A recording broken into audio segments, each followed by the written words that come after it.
The exercise files for today's course are located in the video description below. Don't forget to like and subscribe. Hello, and welcome to our Microsoft 365 Basics course. My name is Mo Jones, and I'll be your instructor today. In this course, we'll show you how to get started with Microsoft 365. Now, you may be asking yourself, what is Microsoft 365? Well, in 2022, Microsoft changed the name of their flagship productivity suite from Office 365 to Microsoft 365. To ease you into this change, we'll be using the old and new names interchangeably for now.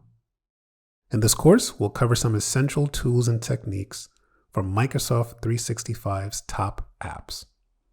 This training is interactive, so get ready to pause the video and practice along the way. Let's get started. Looking to support our channel and get a great deal? Become a member today to unlock ad-free videos. That's right, your favorite courses without a single ad. Interested in a specific video? Purchase one of our ad-free courses individually. Looking for even more? Gain access to exams, certificates, and exclusive content at learnitanytime.com.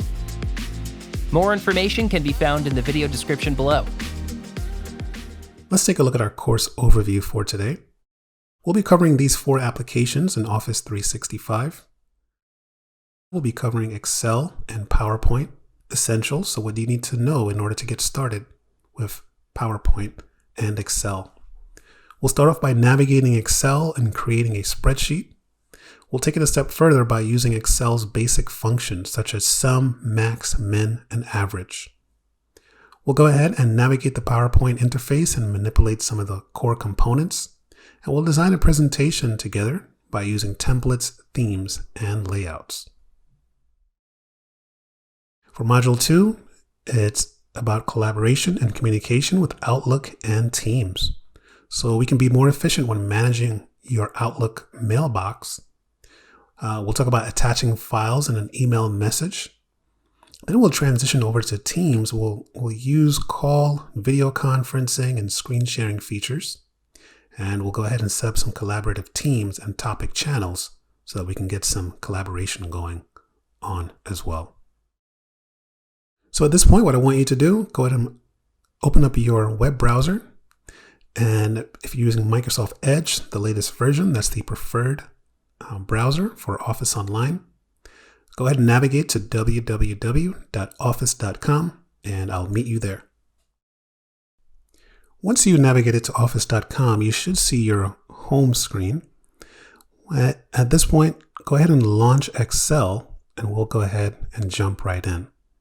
So you may be on your home tab here. Make sure that you go ahead and click on Excel so we can see this window.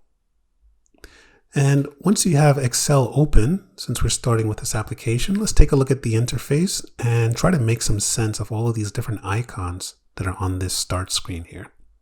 I like to call it the big 3 because there's really 3 big things that you can do here on the start screen of Excel. And you can go ahead and start a new file. So as you can see, you can start either a new blank workbook or you can go ahead and start one of the built-in templates here as well. You can also go ahead and open an existing file. So notice here we have recent files, pinned files, or any files that have been shared with you. And this is kind of the library, the current library that's showing up here. So instead of searching all over your OneDrive or your SharePoint, you can see all of your recent files here. You can also take it a step further by finding a file by clicking on Upload and Open. And that will bring you to all of your recent files as well. So again, these are the big 3. Now, once we actually open a new blank workbook, we'll be presented with the Excel window. And notice it looks very similar to the desktop application. The first thing you'll notice is that the ribbon is condensed or collapsed, but we still have our search bar. We still have our full ribbon tab here. Over to the right is where we can implement some collaboration by sharing our document and adding comments as well. Here's my Office Online I'm currently clicked on the Excel tab, and here I can see all of my recent files, and here are any pin files. So I currently don't have any pin files. Maybe I'll go ahead and pin this file here. So I'll just mouse over each of these files, and if I want to pin one, I can just click on the pin, and now if I go to my pinned tab, I can see all of those pinned files there. So it's important to be able to pin files if you are working on some very important files. Often you want to be able to find them quickly.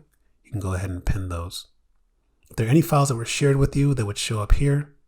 So here I have two files that were shared with me. So a really nice way of keeping yourself organized.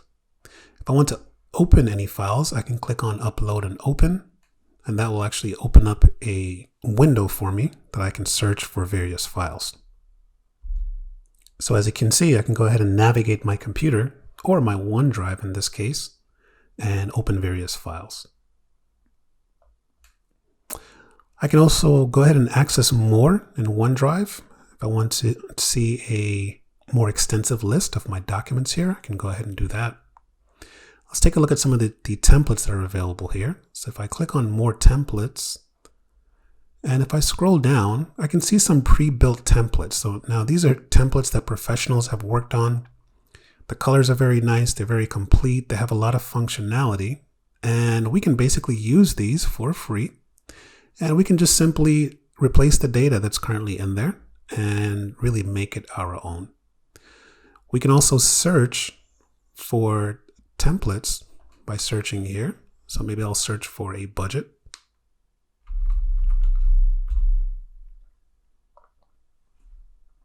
And so here is a budget, a few. I actually have 4 here. I can look for more template results if I want to.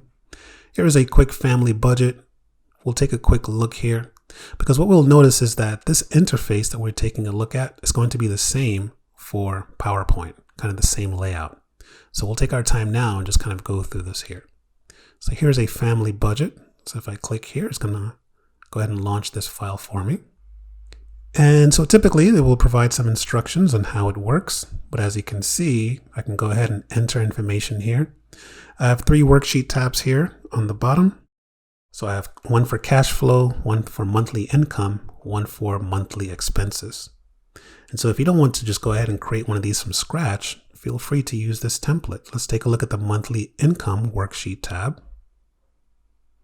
Okay, so here are the incomes. So if I wanted to go ahead and change these numbers, I could actually do that. So let's say my monthly income is $5,500 and income 2 is actually $1,200. Okay, so notice how the formulas are actually working here for me. So there's formulas built in. As we can see, here's the total function that's being used here. If we look in our formula bar, we'll take a look at all these features a little later here as well. But the whole point is, as you make the changes here, here are the monthly expenses tab, and everything is designed for us. This will take a very long time for us to design a worksheet like this. And so here are the housing expenses. So here are the totals on the bottom. The formulas are there. So if I change this, let's say to 1,200, notice all the information is changing here as well. I no longer need childcare. I'll take that out. And everything is changing in real time. Also, the cash flow will change as well based on the changes that you make. And so that's just an example of one of the templates that you can use. Always feel free to use a template. You can always search for a particular type of template that you are looking for. But let's go ahead and open up a blank presentation. But before we do that, go ahead and pause the video. Go ahead and open up the template, change some of the data in there, and make it your own, and come right back. Welcome back. I'm going to go ahead and open up a blank workbook here. So I'm on my Excel tab, and I'm going to go ahead and open up a new blank workbook. So here's our workbook, and I'll go ahead and quickly just notate those 3 areas. So those 3 areas are, here's our ribbon tab, such as our home tab. Here's our data tab, our View tab, and our Help tab. So this is our ribbon. And once we click on one of these ribbon tabs, we will see a few command groups that are underneath each of these as well. Here's our search box, which is very, very useful. You can kind of think of the search box as a Q&A or maybe a how-to. And then finally, over here on the right, we can actually share this document in a collaborative space, and we can go ahead and mark it up with comments as well. So let's go ahead and take a look at our ribbon first. So again, if I click on my home menu, or my home tab rather, okay, so here are the commands here that I can use. If I click on the insert, notice how I have a different set of commands that I can use. Also, if you want that feel more of the Excel, if I click on the down arrow right over here to switch the ribbons, if I just click on down, I can get that full menu. So now this looks more like the Excel desktop application. So notice I'm currently on the home tab, and I have my clipboard command group with all of my clipboard commands. Here's my font group. Here's my alignment group, my number group, styles, cells, and editing as well. So at this point is really your option. I'm going to go ahead and operate with the collapsed. Okay, so I'll go ahead and with the collapsed ribbon here. It gives me a little more space, and I can go ahead and move things around. If I need to, I can always transition back to the full ribbon tab here as well. So here's our search box. I'll go ahead and type the word Zoom in here. So if I type Zoom, what's pretty cool is it gives me a few different options here. So here's some commands or actions that I can use. And notice right from here, I can set the zoom. Maybe I'll put the zoom to 125. Makes my screen a little bigger here. If I go back and type zoom, it shows my recently used. I have some suggestions here, such as how to merge a cell. So if you're ever really trying to find something, maybe you forgot where it is, you can always type it in the search bar. It will show the command for you and provide you with some other options here as well. So I'll go back and click on zoom. Okay, so I can zoom, I can look for an add-in, or I can go ahead and look for the actual word zoom in my document here as well. Over here, I can go ahead and click on share. Notice that I am currently logged in with my account. And so if I want to go ahead and share, if I click on share here, I can go ahead and actually use a few options. I can either send a link to someone, I can type the email address of someone that I want to share this file with, and I can specify the type of access that they can have, such as edit or view.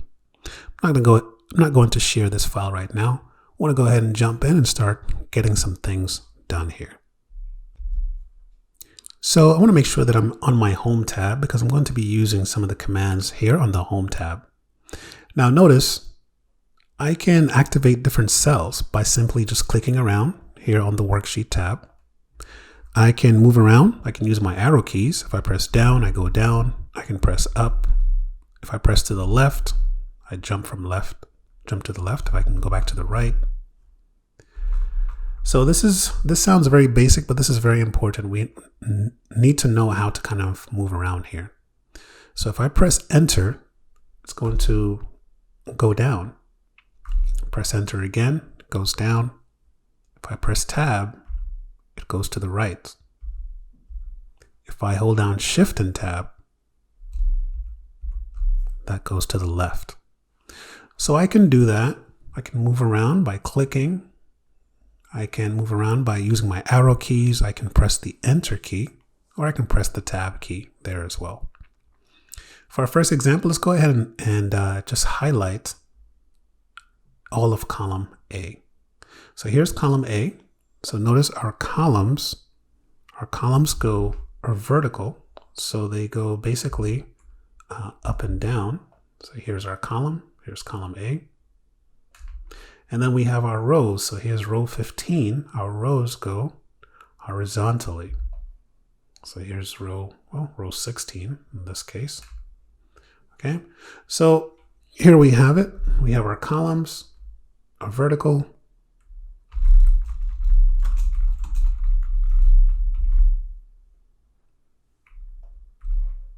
and then we have our rows.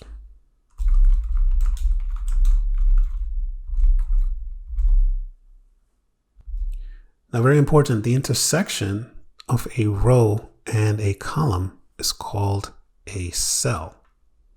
So if I were to, let's say here is column I, or let's do column J, make it a little easier here. So here's column J. And notice that this is in row 4. So this is row 4. So this is actually referred to as cell J4. This will be cell J4. So notice that the cells are referred to based on the column letter and then the row number. Okay. So very good. So if I were to click on this cell J4, we would see it actually showing up right here in our name box. So our name box is right here. I have D2 currently activated. So this is column D. This is row 2. So I'm on D2. So if I click away from here and go to J4, we will see J4 showing up in our name box.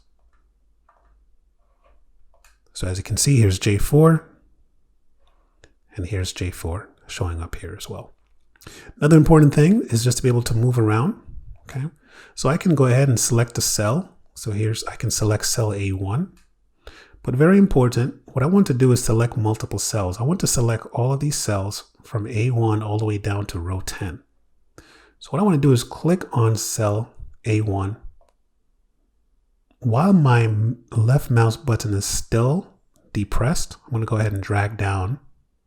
Okay, now I can let go. So now I've selected cells A1 all the way down to A10. Another thing that I can do, I can also go ahead and select a part of a row. Okay, so I just did the same thing in a row. So I clicked on cell A1 with my left mouse button still depressed. I dragged all the way over to column H here. Now I can also select a collection of rows and columns. So this time I'll go ahead and click on cell A1 with my left mouse button still depressed. I'm going to go ahead and head over to column G. Still depressed. I'm going to go down here. So as you can see, I can select this entire cell range.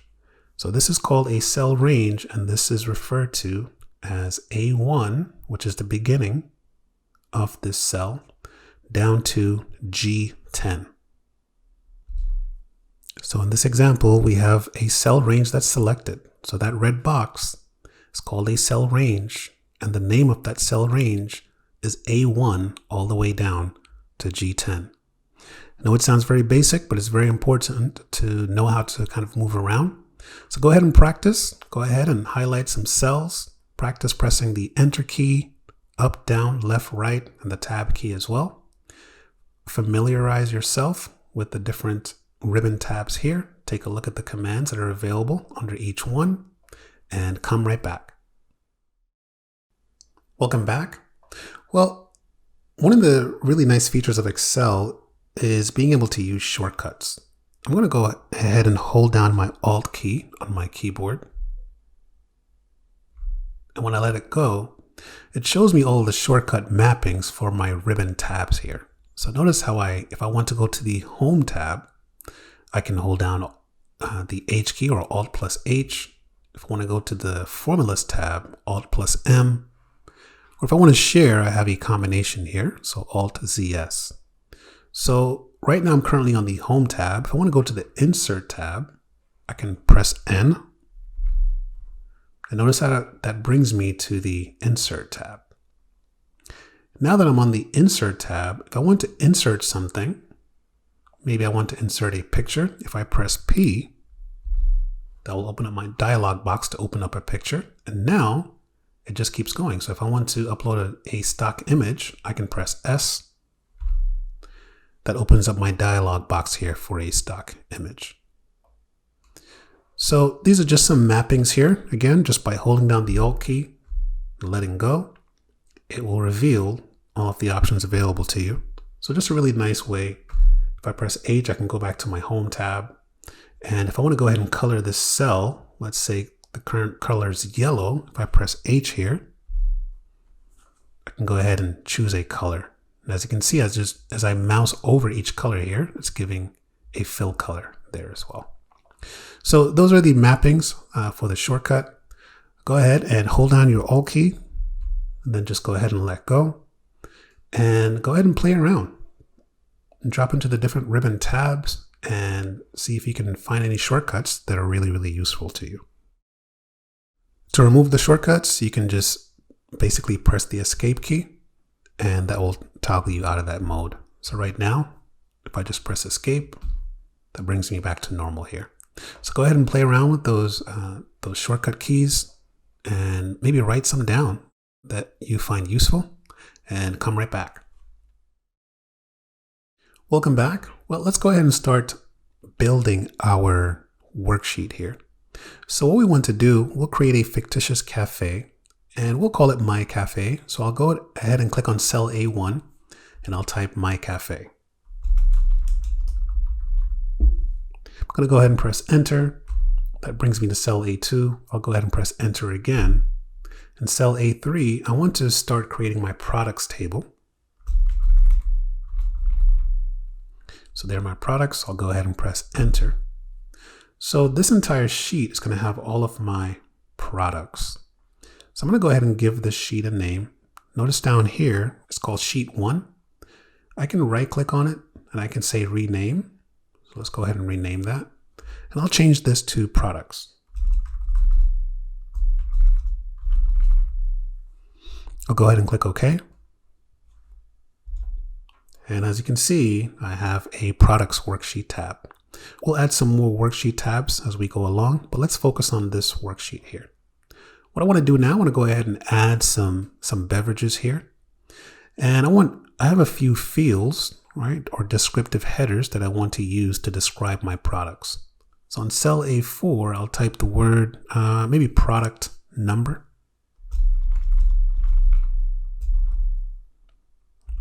And then I'll press the tab key so that I can go to the right, because if I press enter, I'm going to go down. So I'll press tab to go to the right. And maybe I'll just put the product here. I'll press tab again. Maybe I want to know how many I have in stock, so I'll say quantity. Again, I'll press tab, one more header, and this will be the price.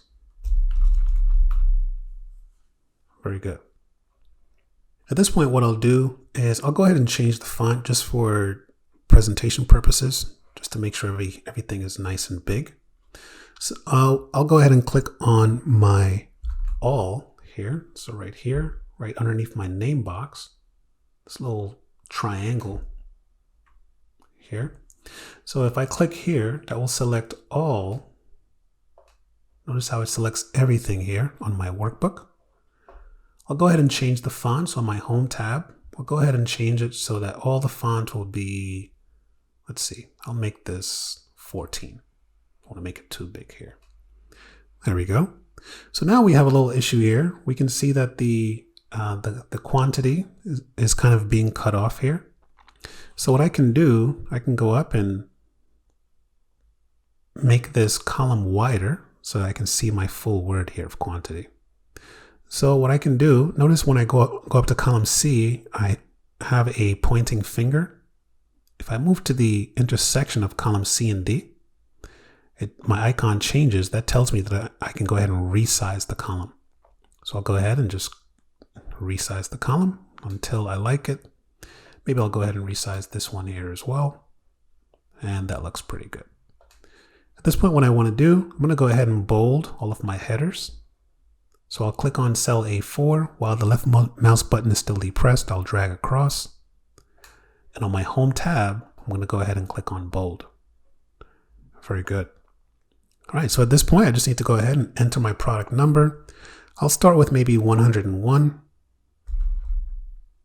I'll press enter and then enter 102.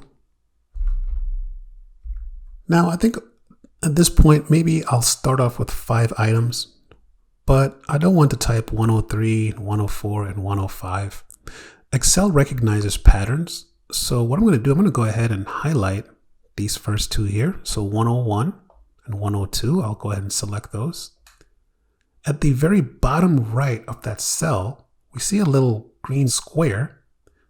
And when we move our cursor to it, notice how my cursor right now is a white cross.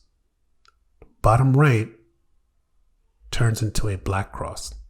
That's called the fill handle. I'm going to go ahead and grab that and just drag down. And notice how it automatically continues that pattern for me. Okay. Very good. For the sake of time, I'll go ahead and complete my table here. And then you can go ahead and pause the video and come right back. So I just completed my list here. I'm going to go ahead and just fix my column width here as well. And if you notice, if you take a look here in column D, my prices, they don't have the dollar signs.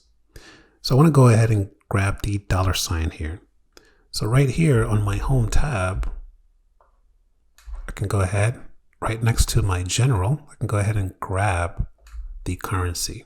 So I'll go ahead and highlight those values and I'll go ahead and click on the English here. I'll take the default.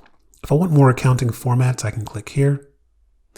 And so I can give it currency if I want to, or I can give it accounting.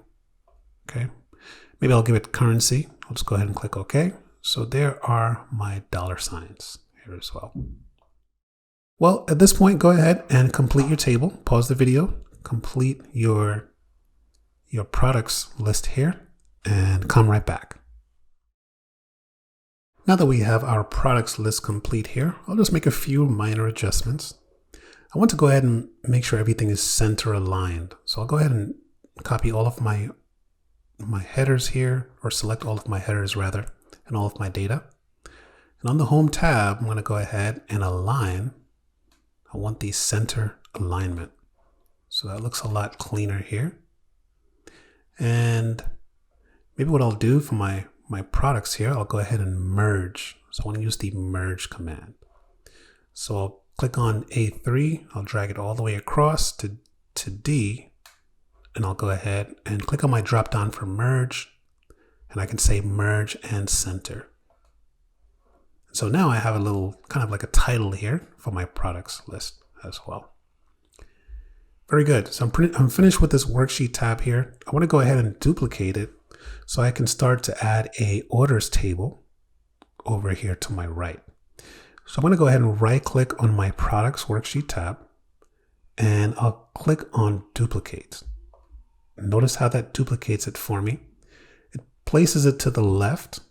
I'm going to go ahead and rename this and I'll go ahead and move it over to the right.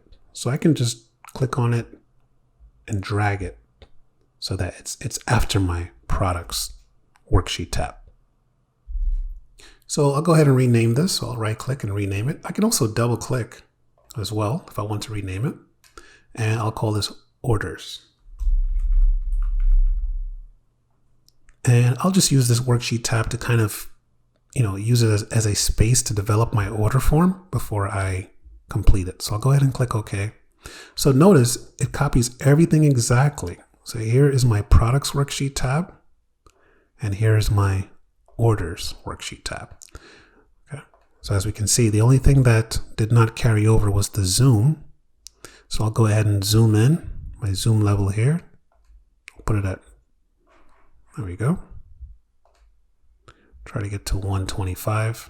I can also type zoom in here as we did before. And I'll put that to 125%. So there you go. So now they're identical. Very good. So I'll go head over here and start my orders table here. So I click on cell, I want a little space in between. So I'll go ahead and click on cell G4 and I'll start to add the headers for my orders here. Now I want to start with the order number. And then after we have the order number, we need to know, well, which one of the products are we using? So maybe I'll use the product number. I'll press tab to head over to the right, and then I'll put the quantity and then the price.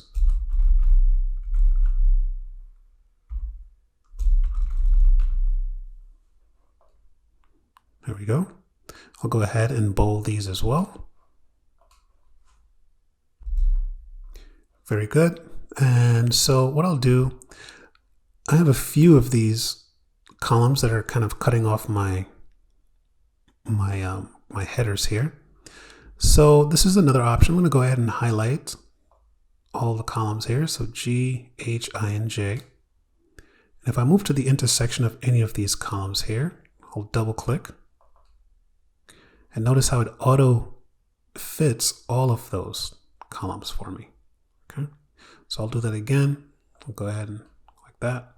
I can just highlight or select the columns and then double click at any of those intersections. All right, so it auto fits the column for me. Very good. So let's go ahead and enter an order. Maybe we have an order. Somebody wants the cappuccino, so I'll put in the order number here. This is order number. We'll start our order numbers with 200, so maybe 201. And they want the cappuccino, so the cappuccino product number is 105. So I'll put 105 here. And person ordered 3 of those, so we'll say 3. Okay, and so what's the price for the cappuccino? The price for the cappuccino is $2.95, so we'll place the price in here. Okay, and so now we have the data we need to go ahead and calculate the total for this sale, but we need to start entering our formula. So we need to use a calculation so that we can multiply 3 times 295 as well. We'll keep it simple and then we'll make it more complex. We'll add the taxes in there a little later on as well. But let's go ahead and enter our first calculation for the day. So maybe we'll say cost before tax.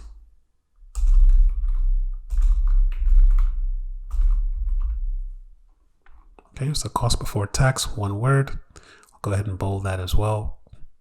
Auto expand the column. And so whenever you're entering a formula or a function or a calculation, you start with the equal sign. So on K5, I'll type the equal sign. And now I have a few options. So I can either enter the numbers. So I can simply say equals 3 times 2.95. Okay. And if I press enter, it's basically acting like a calculator. So it gives me the cost here as $8.85. So 3 times 2.95 gives you $8.85.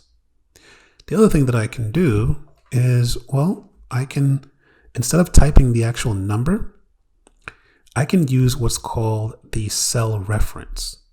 Okay.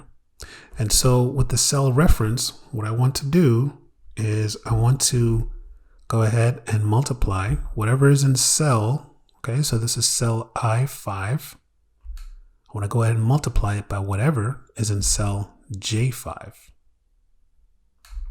So I can do it like that. And that's helpful because guess what? If I change the values in here, my formula is going to update automatically. So let's go ahead and do this. Let's do the cell reference. So this time I'll say equal. And I'm going to go ahead and click on cell I5. Okay. So whatever is in cell I5, that's going to be included in my formula. So I5 times, so I'll use the asterisk for my multiplication. Notice how I5 is currently selected, letting me know, hey, this cell is a part of this formula. I'm going to multiply it by whatever is in J5. And so my formula becomes I5 times J5. So whatever is currently in I5, store it multiply it by whatever is in J5 and store it and give me the answer. So we should get the same answer as 885. I'll go ahead and press enter.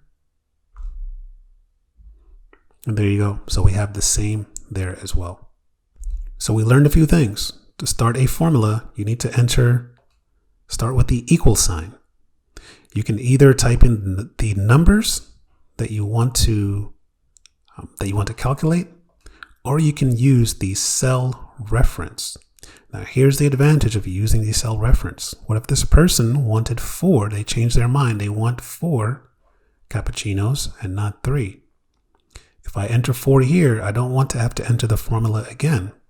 So look what happens if I place the number 4 in the quantity. The cost before tax will change. So I'll type 4, press enter. And so now our formula here, the cost before tax, is locked on to I5 and J5. So now it's dynamic. Okay, very good. So go ahead, pause the video, go ahead and build your order table, enter your formula, and drop in a few orders as well. Welcome back. Okay, so now we have our formula working here. I want to go ahead and just kind of clean up my data here to make sure everything is okay.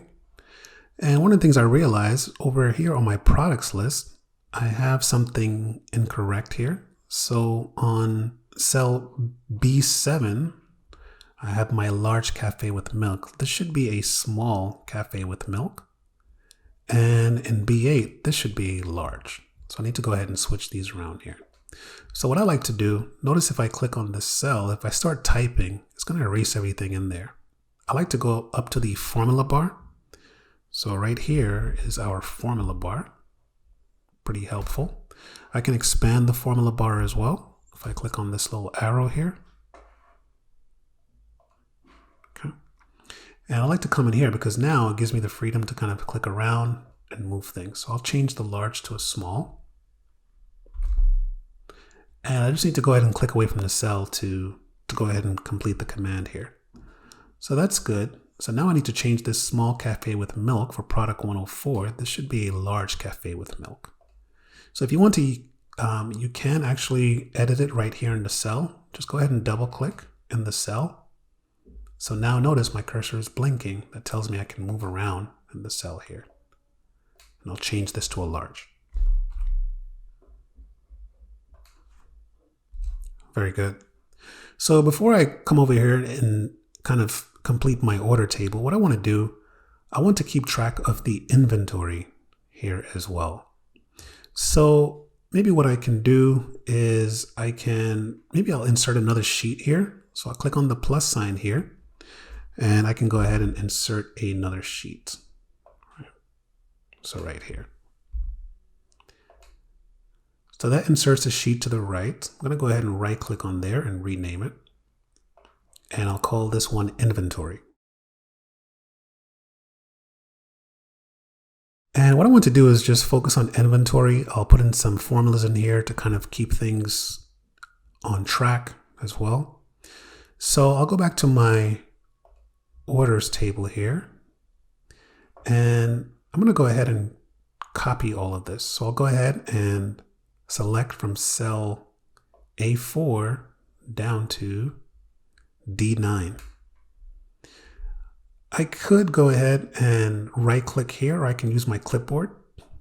I can say copy. I'll do it that way. So I'll say copy. Notice I have the kind of green marching ants around here.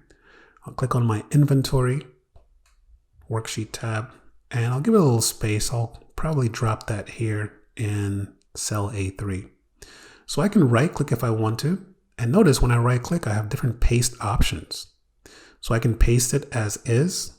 If I just want to paste the values, I can do that. And some other advanced functions over here as well. Okay. But in this case, I'll use the clipboard and I'll just go ahead and say paste. So here we go. Here's my data. I just need to go ahead and do a little cleanup.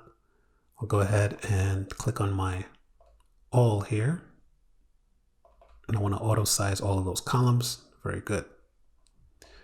So what I want to do now I do want to fix the zoom, so I'll make the zoom 125 as well, just so that we're consistent.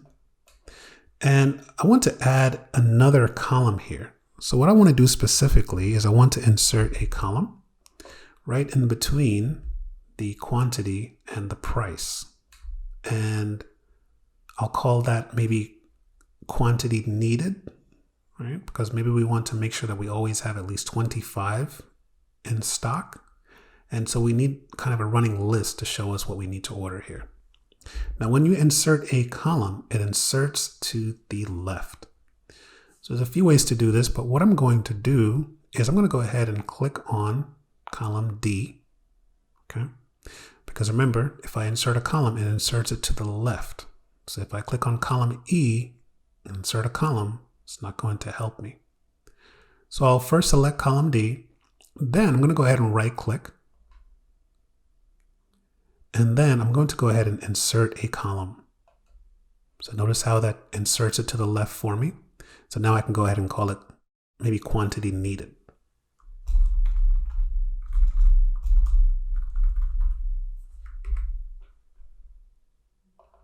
Go ahead and auto size that column.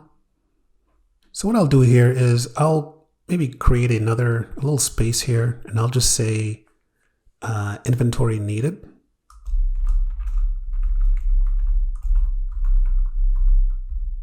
And I'll put a number in here, and I'll just say we need to have 25.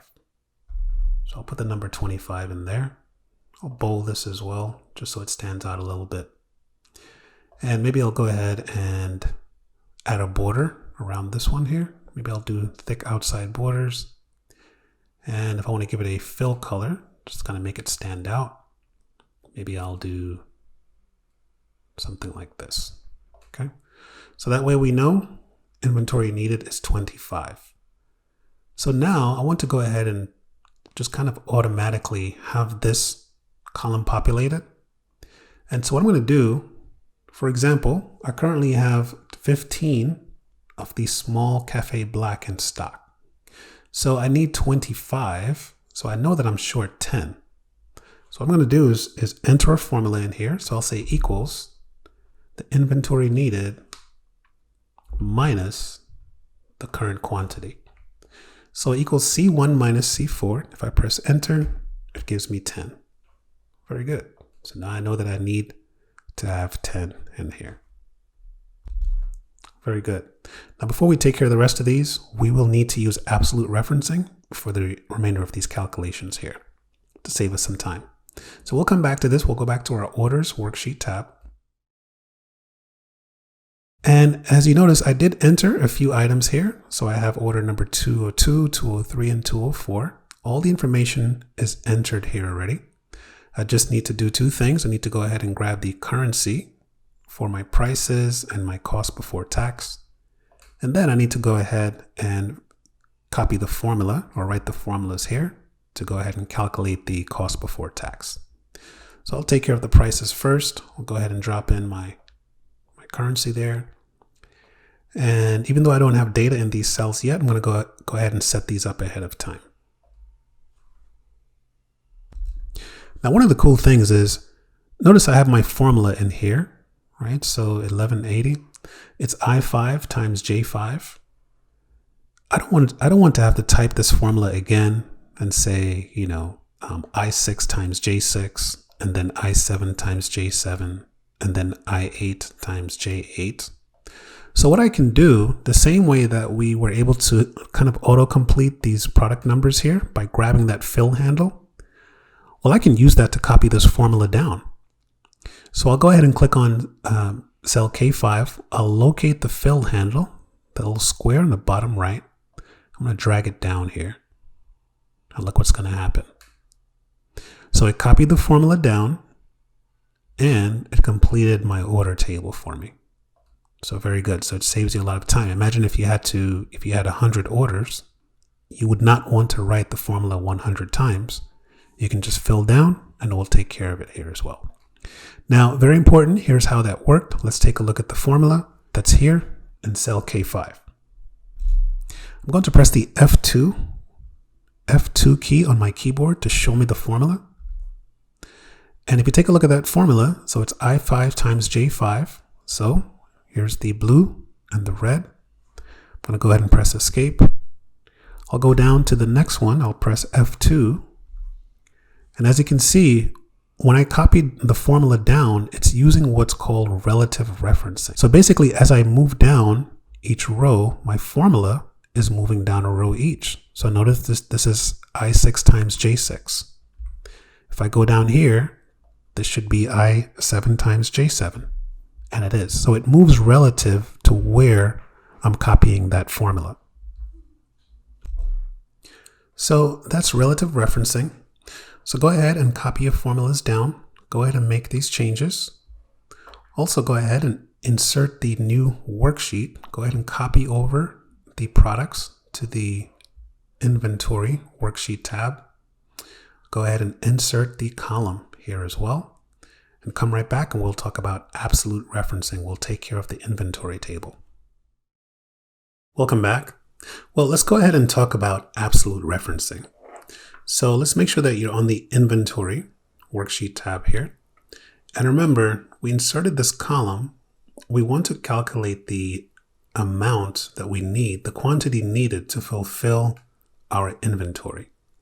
So each of these items, each of these products rather, it's good to have at least 25 in stock just so that we can keep our cafe up and running here. And so right now, what we've done is we've created a small input field here for 25. And just in case this changes, maybe we will change this to 30 in the near future. The formulas will update automatically here as well. So let's take a look at our first formula here. Again, I'll go ahead and press F2. Shows me the formula. So we're simply subtracting cell C4 from cell C1. So 25 minus 15 will give us 10. So that's working fine. But now look what happens when I try to copy that formula down. So I'll go ahead and copy it down here by grabbing the fill handle and copying it down. So I get some weird numbers here. Minus 20, I know that this is incorrect because 25 minus 20 should give me 5. I'm getting a value error message here as well. And it says a value used in the formula is of the wrong data type. And then I have 5 here. So I know that these are all incorrect. So I need to do a little bit of investigation here just to kind of show you why this did not work. So let's go back to cell D4. I'll press F2 here. And so notice it's locking on to the correct cells. So C4 and C1. I'll press escape. Let's take a look at the formula here. Now look what's happening. It's locking on to C5, which is correct, but it moved down. It's not locking on to C1. So notice how it goes down to C2 because it's using relative referencing. So if I go to the next one here, it should go down another row. So it's going to lock on to C6 correctly, but it's going to move down to C3. So if I press F2, so this is what's happening here. So how can we stop the first part of our equation, or our formula rather, from moving down every time we go down a row? Well, we're going to use what's called absolute referencing. So here's what we want to do. We want this formula to stay consistent. So for example, for product 101, it should be C1 minus C4. And then for product 102, the formula should be C1 minus C5. And then for product 103, it should be C1 minus C6. So the second part is changing, but the first part is locked on. So we want to lock on to C1, whatever value is in there. We do that by using what's called absolute reference. So we want to lock on to C1. So we're going to absolute reference C1 by typing it in this manner. So we're going to go ahead and type it like this. So we'll place the $ in front of the C, which is the column, and the $ in front of the 1. So if you write it like that, then we should be able to go ahead and autofill down. So let's go ahead and give it a quick test here. So I'll go back to my original formula and I'll do this from scratch here. So I'm going to start with C1. So I'll say C1 minus C4, but I'll absolute reference it. So $C, $1 minus, and then I'll go ahead and click on this cell, or I can even type it if I want to. So I'll just type C4. It's locking onto the appropriate cells, so we're good to go. I'm gonna go ahead and press enter. So now the difference is this time, before we autofill down, we absolute reference, we locked on to cell C1. So now let's go ahead and autofill down, and let's make sure that it's locking on here. Okay. So now if we take a look, these numbers, they look better. Okay, so let's take a look at our formula. And as you can see, it's locking on to C1, pretty good. So C1 minus C5. Let's go to our last one here, give this one a test. And there you go. So we absolute reference, or I like to call it locking on to a particular cell. Now, it's often necessary to use absolute reference for fixed values, such as maybe percentage, commission, tax rate, things of that nature. And so that is absolute referencing. So you fix the original formula, and then you're able to go ahead and autofill down. Otherwise, it will use what's called relative referencing. So by default, Excel uses relative referencing. In some cases, you will need to use absolute reference. You do that by adding the $sign before the column and the row. So go ahead and absolute reference that first formula in D4. Then go ahead and autofill down and make sure everything is working properly. One of the benefits of locking on to this value now, maybe it's a month later and I want to change this value here to 30. Because I have everything locked on, my numbers are going to update automatically here. So if I type 30 and press enter, notice how this is dynamic. So now it's based on the actual cell reference. So go ahead and pause the video, absolute reference your first formula, and go ahead and change the numbers around, make sure everything is working properly, and come right back. Welcome back. So far we have 3 worksheet tabs here. We have our products worksheet tab.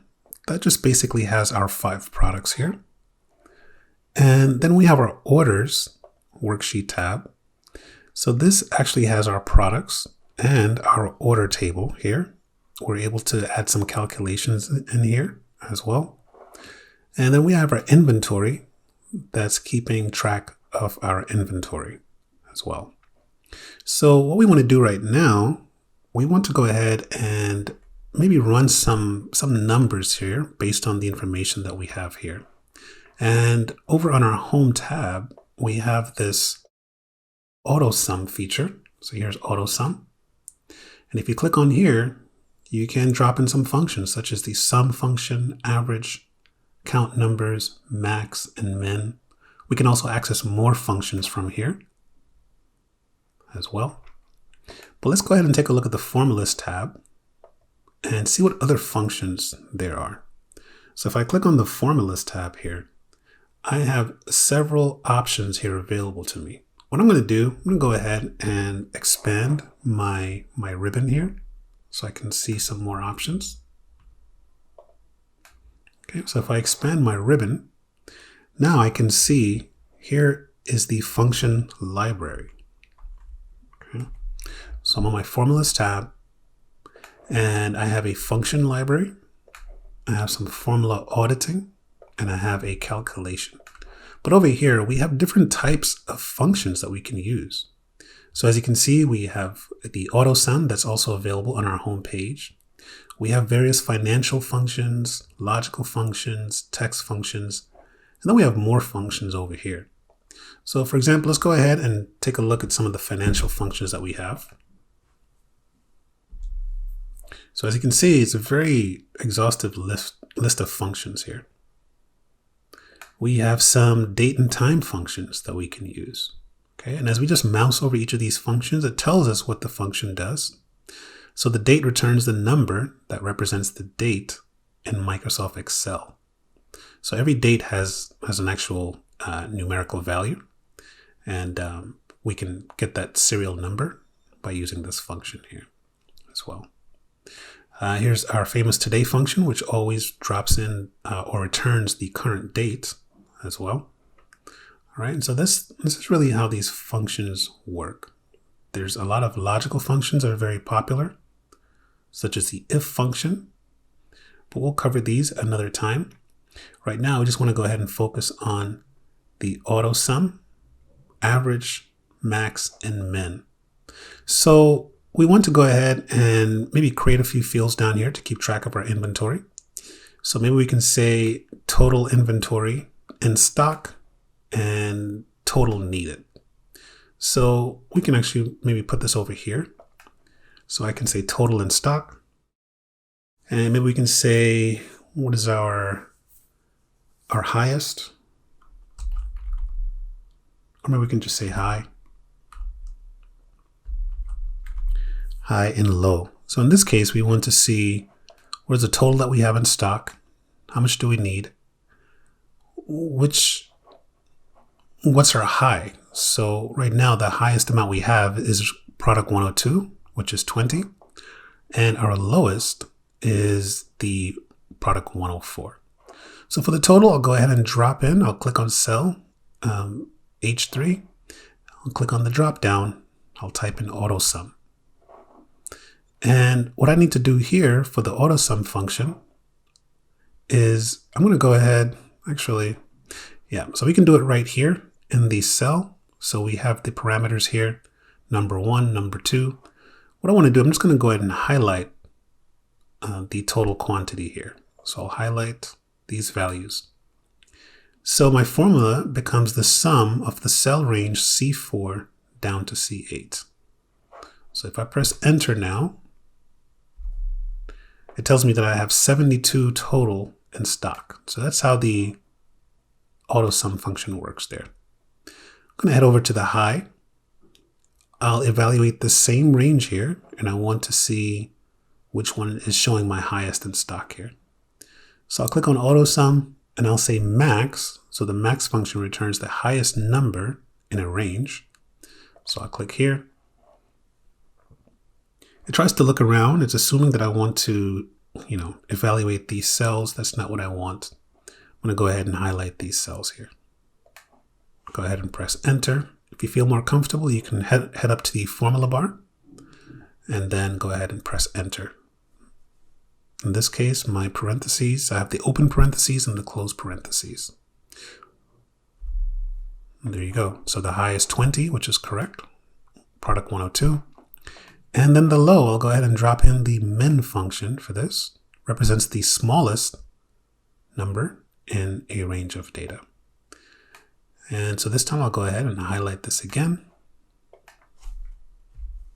Okay, it shows me 10. So this gives me kind of a quick visual. Okay, so wow, I have something that's low in stock of 10. I need to go ahead and pay attention to that. All right. And then finally here, we can say, so total needed. Okay, we can go ahead and sum this up here as well. So I'll drop in the auto sum. And it wants to auto sum these cells. That's not what I want. I want all the quantity needed. So I can either type it, I can type D4 to D8, or I can highlight the cell ranges. So either one will work just fine. In this case, I'll go ahead and type it. So equals sum D4 to D8. And notice how it gives you a guide as you type the formula here. If I type D10, it will highlight all the way down to D10. So a good way to check it before you complete your formula. I'll go ahead and press enter. Okay, so currently I have 72 in stock and I need 78. So kind of at a negative here. So I need to go ahead and address this. So those are the basic functions. Oftentimes what you will see is the function, when it's used close to the data, it will sometimes guess correctly. So if I want to add up the total quantity here, Or maybe I'll take the average. Let's see. Maybe I'll take the average quantity. Right? So what is the average per quantity in stock? I'll do the average here. And because the data is right next to it, it's grabbing the numbers here. All right, so it grabbed it perfectly this time. So I can just go ahead and accept that value and go ahead and press enter. Okay, so I have 14.4, right? On average, 14.4 of each of my 5 products here as well. So those are the functions. They're built right in for us to use, and they just work like a charm. So go ahead, change the numbers around in here, and watch as the numbers over here change as well. So go ahead and drop in your auto sum, drop in your max, drop in your min function, and go ahead and drop in your average function there as well, and come right back. Welcome back. At this point, we just need to make sure that our document is saving correctly. And we can go ahead and take a look at the printing options for our documents. Now, because I'm using Office 365 Online, it's actually automatically saving my document for me. So whenever I make any changes, we'll get some notifications up here that is actually saving. So I can just go ahead and click on that menu here, and I can go ahead and give my document a name. I call it My Orders version 3. And I can view the version history if I want to. If I want to change the location on my OneDrive, right now it's just saving on the root of my OneDrive. But if I want a specific folder inside of OneDrive, I can go here and I can choose, or I can create a new folder and I can add it here as well. I'm okay with it being saved right here in the root. So I'll just right click and go back. And now let's go ahead and take a look at the print dialog. So I could print this by pressing Ctrl+P, or I can go ahead and click on my menu here. So if I click on my File tab, I can go to my print dialog, and this will open up a print-friendly view for me. Now, if I want to, I can bypass this and just skip to the web-based print dialog, and I can go in here and take a look at some of the settings here as well, such as the scaling, pages per sheet, and things of that nature here as well. But I'm going to go back and press Ctrl+P.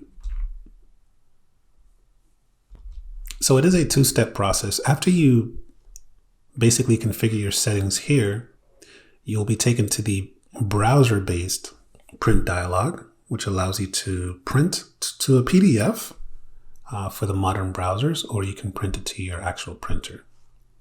Now, currently, we are showing the active sheet. So when we're on the active sheet, the whole idea is that you need to go ahead and specify the settings for each of your worksheet tabs. Now remember, we have 3 worksheet tabs, one for the products, one for the orders, and one for the inventory. So if I change this to entire workbook, notice these options here, they're grayed out. I'm not able to interact with them. So the whole idea, go ahead and select the active sheet. And from here, you can go ahead and specify the layouts that you want. So I can change the letter size if I want to, various sizes here. I'll leave it on paper, 8.5 by 11. I can change the orientation if I want to. So right now I have this kind of vertical layout. If I want landscape to go make my page a lot wider, I can do that.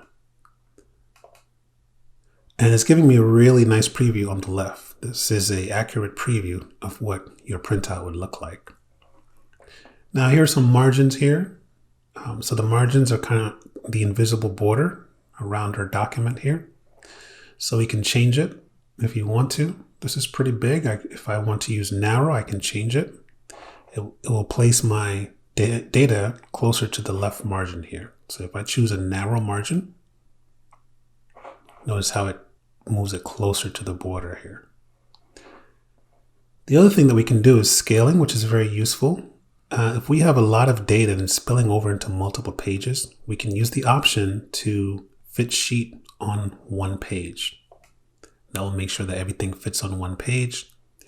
We also have the option to fit all columns on one page, or we can say fit all rows on one page as well. I'll choose the option to fit the sheet on one page. And then we have formatting options here. So if I want to see the grid lines, I can enable that. So notice that every time you make a change, it gives you a really nice preview here. So here are my grid lines. If I want to show the row and column headings, now I have my columns A, B, C, and D, and my rows 1 to 12. If I want to take it a step further, I can center my data horizontally. So it centers it for me. I can also center it vertically. So horizontally even on the left and the right. And vertically we'll make it centered top and bottom here as well. But that's okay. Don't really need all of that here. I will show the grid lines. I'll turn off the row and column headings. The grid lines will make it a little easier to read. And I'm not really concerned about the horizontal or vertical alignment. And I'm good to go. So at this point, if I click on entire workbook, notice it does not apply those settings to the other pages. If I scroll down, so notice here's my second worksheet tab. It is not showing the grid lines, and it's spilling over into 2 pages. Here's my inventory worksheet tab.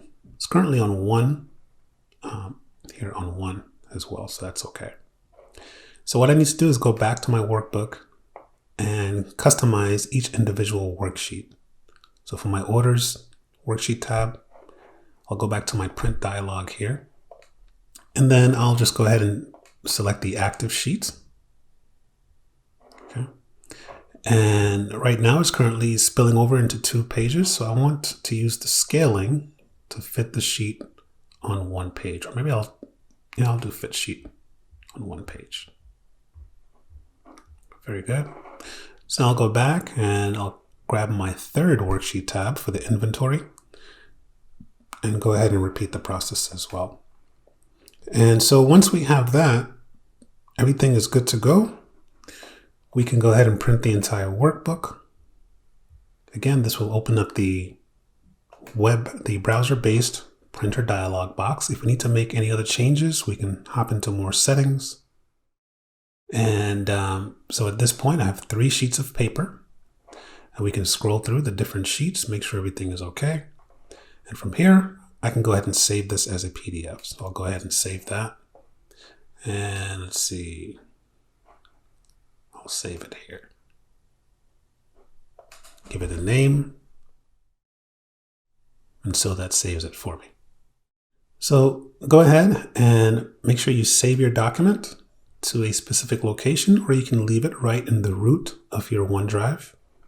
Go ahead and use the Control+P command, or you can click on your file menu and go ahead and play around with the printer settings for each of these worksheet tabs. Go ahead and print it as a PDF and see what it looks like, and come right back. Welcome back. Well, congratulations on completing our Excel Essentials tutorial. And now we're going to go ahead and move on to PowerPoint. And we're going to go ahead and talk about just navigating the PowerPoint interface and manipulating some of its components. We'll go ahead and design a presentation together using templates, themes, and layouts. More specifically, we'll be talking about these primary topics here.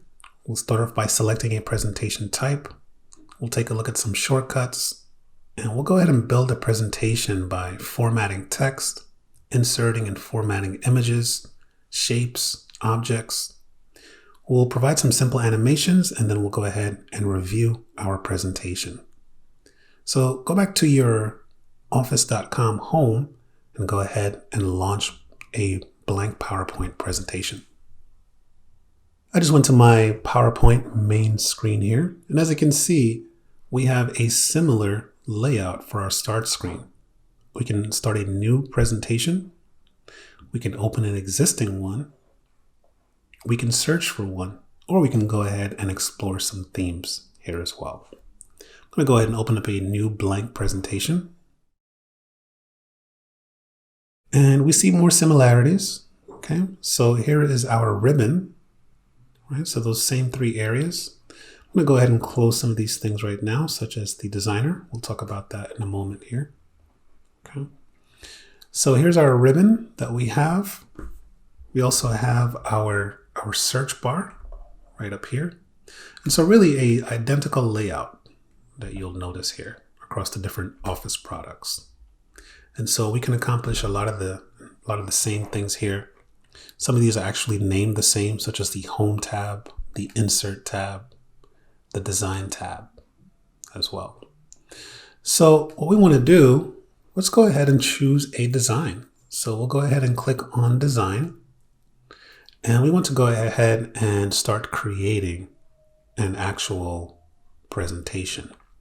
So what we want to do in this presentation, we're tasked with creating a kind of like an informational presentation about my cafe. So we'll add a few slides. We'll add a slide, a title slide. We'll add another slide for the menu. We'll add a slide for contact. And then maybe we'll do another slide that just talks about our cafe. So let's go ahead and choose a design. I'll go ahead and click on the Design tab here, and I'll take a look at some of the options that are available. Okay, so we have themes here. Now, themes are basically a set of colors, fonts, and effects. So what you will notice, and when you take a look at some of these themes, you'll notice that they all have a particular set of colors, and they all have a particular set of fonts and effects as well. So if I click on my drop down here I have some basic themes. So here's the default Office theme.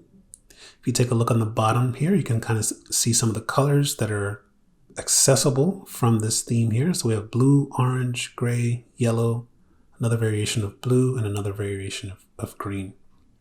If I click on this atlas here, notice how it applies those effects, a type of font. So let's see what kind of font. Okay, so this is Calibri, and the submenu is going to be Rockwell. So different fonts here as well. I'll go back to my Design tab. I'll take a look at another one here. Maybe I'll take a look at this Ion Boardroom. So it has some interesting colors here. So I'll choose this one. Okay, so notice it moves things around again. All right. And if I click here, so the font type here is Century Gothic for the title and also for the subtitle.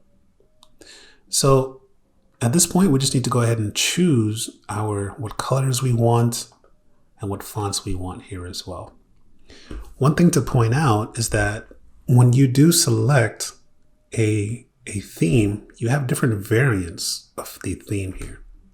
So maybe I want this bluish variant here. So if I click here, I have variant 1, 2, 3, and 4. So if I want this blue one, if I click here, now I have access to some slightly different colors here, right? So the way these work, we have basically some primary colors and some are accent colors as well. So go ahead and choose one of these, right? And play around and come right back. Okay, well, hopefully you chose a theme that you really like here. And now it requires some thinking, because if we're going to be creating something, we want to be mindful of the colors and the fonts and the effects that we use. And so in this case, the person wants us to create a little informational about their cafe. So it will double as a presentation and kind of like a pamphlet that we can use as well. And so what I'm going to do, I'm going to go ahead and just choose the basic Office theme. And I'll start adding my content, and I'm going to use the designer, right? So on the Home tab, we can access the designer. Sometimes it will pop up for us here as well. So I'll go ahead and just start adding data for my cafe here. So here is our first slide. It was already inserted for us. So I'll type my cafe. And for the subtitle, I'll put coffee to the rescue.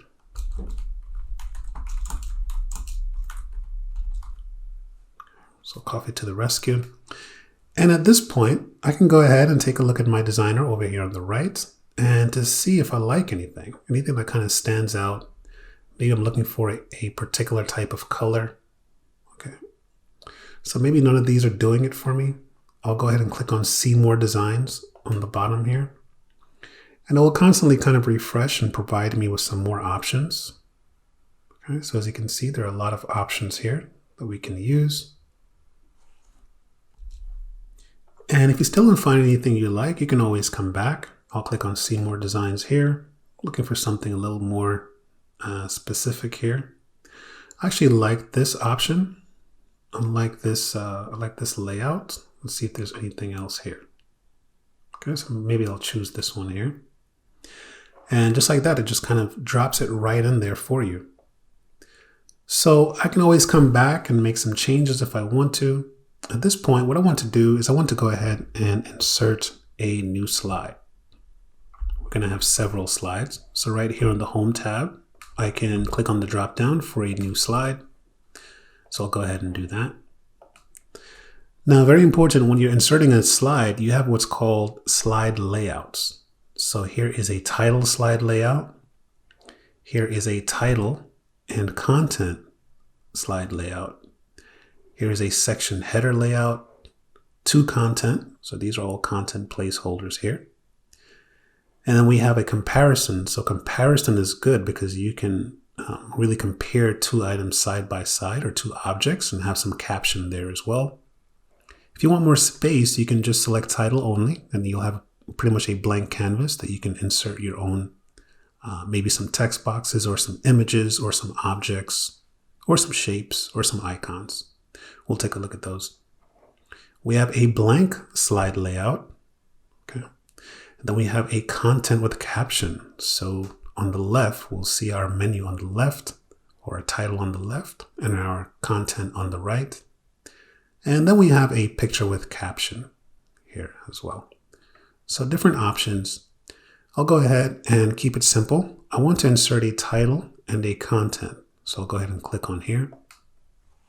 So notice it's keeping things consistent here. From that very first slide, when I chose my designer, it gave me these colors. And so when I insert a new slide, it's going to follow that pattern. I'll have these colors available and I'll still get some design ideas as I kind of write things up here. So this will be our about. Notice we can just type right in there. And again, we're inheriting the font that came with this actual theme and this design. So this Arial Nova Light 27. And if I click inside of my content placeholder here, it changes to 16. So let's talk about content placeholders. So this has two content placeholders. So we have one for the title. So this box right here, this is a content placeholder. So we can put things in here. Right now, we're putting some text. And on the bottom, we have another content placeholder. And in here, we can insert several things. So we can insert a table, smart art, some icons, and then we have several media options here on the bottom as well. And so if I were to just go ahead and click on one of these, if I want to insert an icon, this will bring me to Microsoft's library of creative content library for icons that we can use here as well. Right? So very large set here. Once we're here, we can actually search for images. We change our mind. We want to add an image. Here's some images here as well that we can drop in. Very beautiful images. Very high quality. We also have some cutout people that we can drop in if we want to. It's very important that we read the literature here. Okay, so right here on the bottom, this is a subset of the Creative Content Library. The full library is available to Microsoft subscribers. Okay. So we have some stickers here that we can drop in. All right. We have illustrations. So there's a lot of things here that we can use for our presentation. And then we have some cartoon people over here as well. So go ahead and pause the video at this point. Go ahead and click on, go ahead and insert a title and content slide, a new slide. Go ahead and click on one of the objects inside of that content placeholder and view the extensive library of images and graphics that you can access. Have fun just looking around and come right back.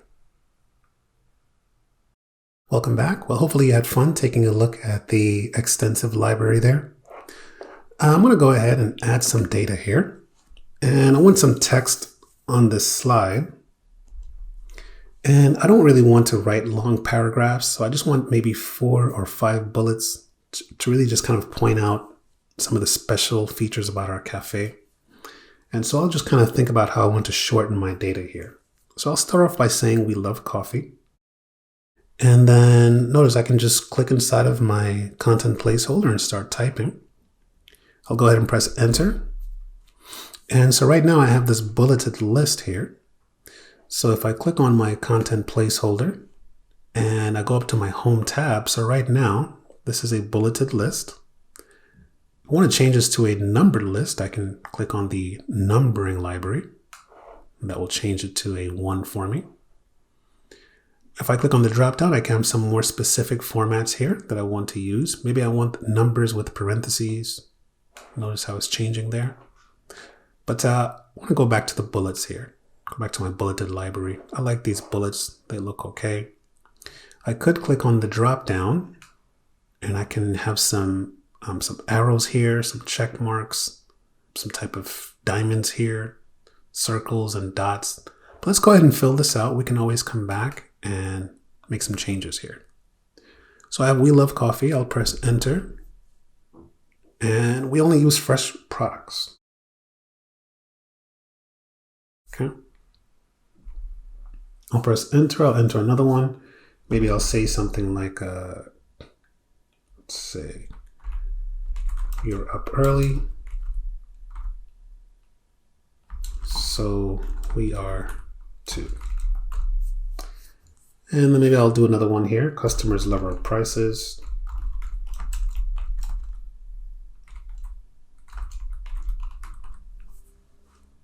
Very good. So I have those there.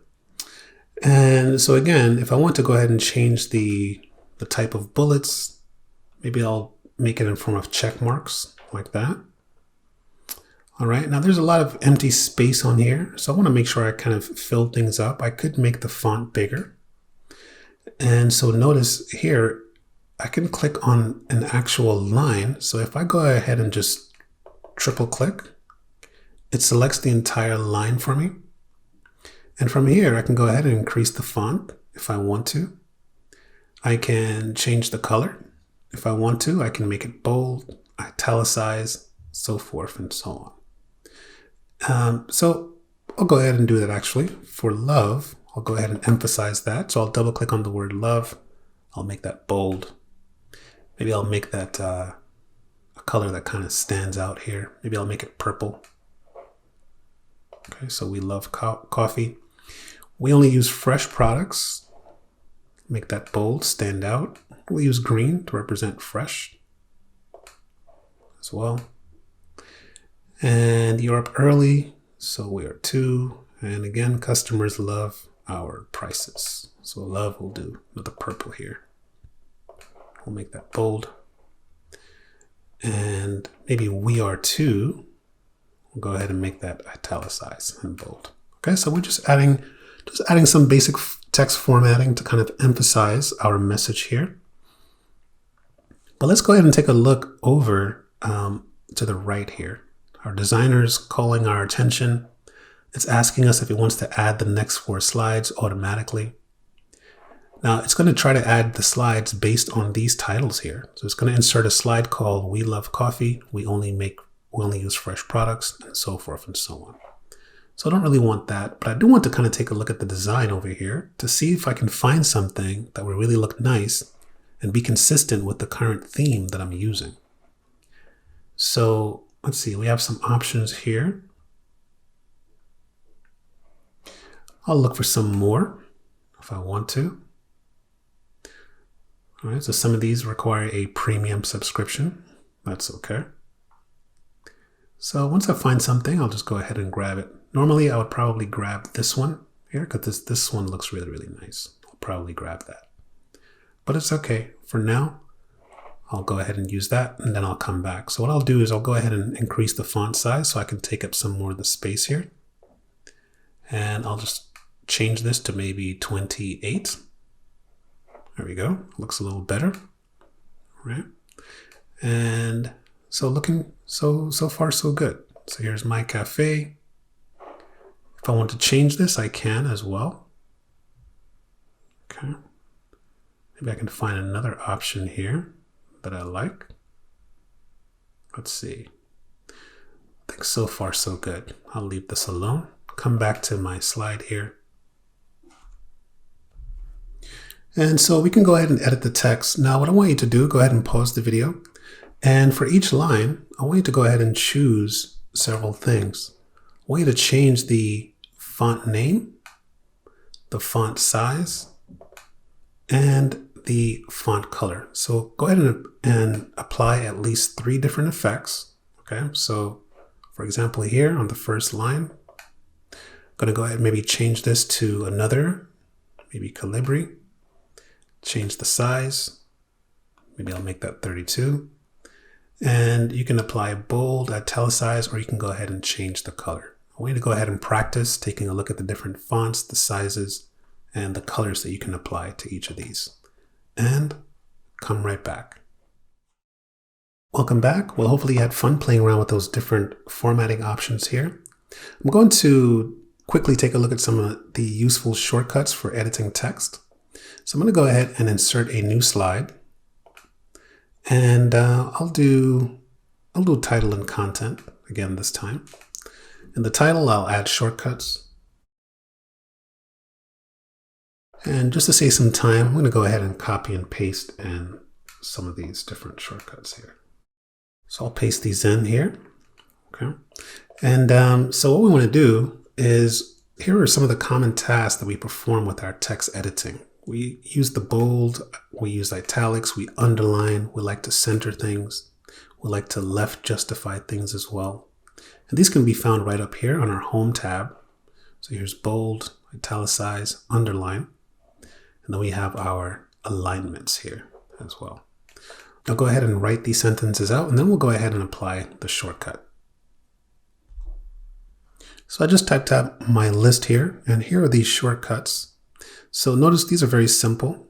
There are a lot of shortcuts in PowerPoint, but these are the most common ones that are used for text editing. And they just require pressing Control plus a keyboard combination here. So for example, I'll go ahead and do the first one here. So to go ahead and bold this first part here, I'm going to go ahead and press Control B. And notice how that bolds it for me. If I want to also italicize that, if I press Control I, so now I have bold and it's italicized. I can also go ahead and underline it. So Control U, that underlines it for me. If I press Control E, that would center it for me. And if I want to put it back to the left, Control L, and that does it for me. So these are just some quick ways to apply some formatting.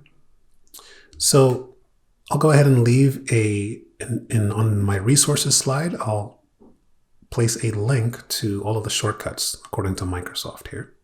But for now, just go ahead and you can just triple click on each line to select everything here and go ahead and run the corresponding shortcut combination. Have fun and come right back. Welcome back. So now I'm going back to my second slide here, my About slide. And when it comes to the designer, it's a game of patience here. You basically just kind of wait until you get exactly what you're looking for. One of the great things about the designer, sometimes it will provide an infographic for you. So based on the words that you have entered here, it will actually provide you some graphics that you can use. For example, if I click here, notice it gives me some coffee beans here to signify that we love coffee. And we only use fresh products, gives us a thumbs up for being up early, and we have a light bulb for customers love our prices. That looks pretty good. I'll go ahead and check out another one here. Let's see what this one says. This one, the same thing. It just gives you a different layout here as well. Okay. And just a few here. So I'll keep coming back and checking on this slide, and I'll go ahead and choose one that I like. I think for now, I'll go ahead and choose this one here as well. Very good. Let's go ahead and insert another slide here. Let's insert a picture with a caption, because we want this to really have a nice website feel. And so let's go ahead and insert a really nice picture here. And on the bottom, we'll add our, maybe a little caption here. We'll say start and finish with us. And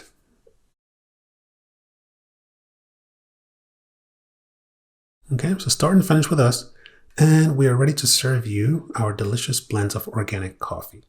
So now we need to go ahead and grab a really nice picture for this slide here. So I can insert a picture from my computer right here on the first object here, but I want to go online. So I'll click on this option here to go online to look for a picture. And I'll type in the word coffee.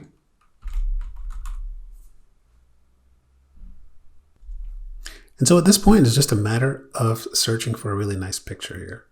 So if I scroll down, I'll just keep going until I find one that I really like. Let's see. It's just a matter of clicking on it and clicking on insert once you find one. This is pretty nice here, this one, those 2 blue cups of coffee. But I'll keep looking down here. Let's see. To keep it simple, I'll grab those 2 blue cups here. You can insert multiple pictures. So right now one is selected. If I wanted to add another picture, I simply need to just go ahead and click on another one, and I'll be able to add another one here as well. Actually, this one looks pretty good. I think I'll choose this one, and I'm going to remove the other one here. I'll use that one for later. Okay. So I have this one selected. I'll go ahead and insert, and that looks pretty good, right? Fills up nice and wide. We don't have any person's face in there, so we don't have to worry about that. Okay, so just some hands on a coffee. I think that looks pretty good, pretty nice and elegant. If I want to, I can go ahead and apply one of these designs here as well. But I'm pretty happy with the way that this looks. Once you insert a picture into your PowerPoint, we get what's called a contextual menu. So notice when I click on the picture, I get this small menu here, and it says picture. Look what happens when I click away from the picture. Notice it goes away. So if I want that menu, I click here. It's almost kind of saying, hey, click on me. So I'm going to go ahead and click on there. And what this does, this allows you to basically format this picture. So there are various styles that you can use to apply to this. So for example, let's take a look at the menu here. If I want to change the picture, I can change it. Maybe I don't like that picture.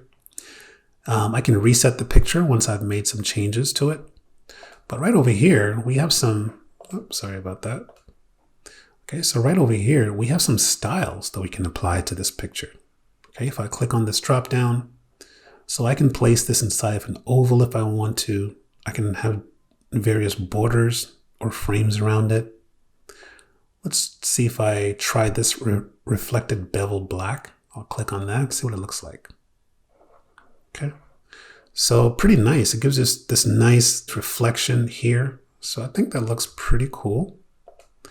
But I'm going to go ahead and choose some other ones. I think I want to keep this slide very simple though.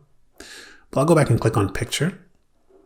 All right, there's different options here that we can use. So maybe I want to use this metal rounded rectangle.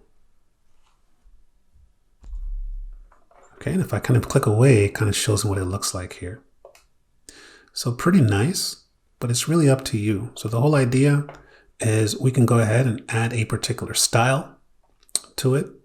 And then we have some borders. So if you want to apply a type of border here, we could. We have different colors that we can use. Okay, so maybe I want a black border around it. So that kind of light goldish border that was around there, So that looks pretty cool. All right. And let's see what else we can do here. So we have several styles. We have several borders that we can use. We have the weight. We can make the border a little bigger if we want to. Then we have some other tools here that we can use. We can actually specify the width and the height of this picture if we want to. We can crop it. So if we click here on crop, we can do that. This picture is actually fitting perfectly into this frame. And so I like the way it looks. So I'm just going to go ahead and leave it alone here. And I'll leave it like that. I'm pretty much done with that. So go ahead and insert a picture. Make sure to grab that picture contextual menu and go ahead and apply a style. You can even go ahead and apply a border if you want to, and just choose one that you like. And what you'll realize is when we insert other objects such as shapes or icons, we'll have that same type of menu that will allow us to manipulate these objects as we add them as well. So go ahead and pause the video. Go ahead and finish up this slide. Play around with the picture tools and choose one that you like and come right back. Welcome back. Well, so far we have a few slides here. We have our title slide. We have our about slide. We're just kind of pending a final design option here as well. And we can probably use this as our maybe our cover or our splash screen here as well. Let's go ahead and insert, have some fun inserting a menu. So let's insert a new slide, and we want some room to be able to add some icons and some objects and some shapes on there. So let's just select a title only. And we'll go ahead and type the word menu in here.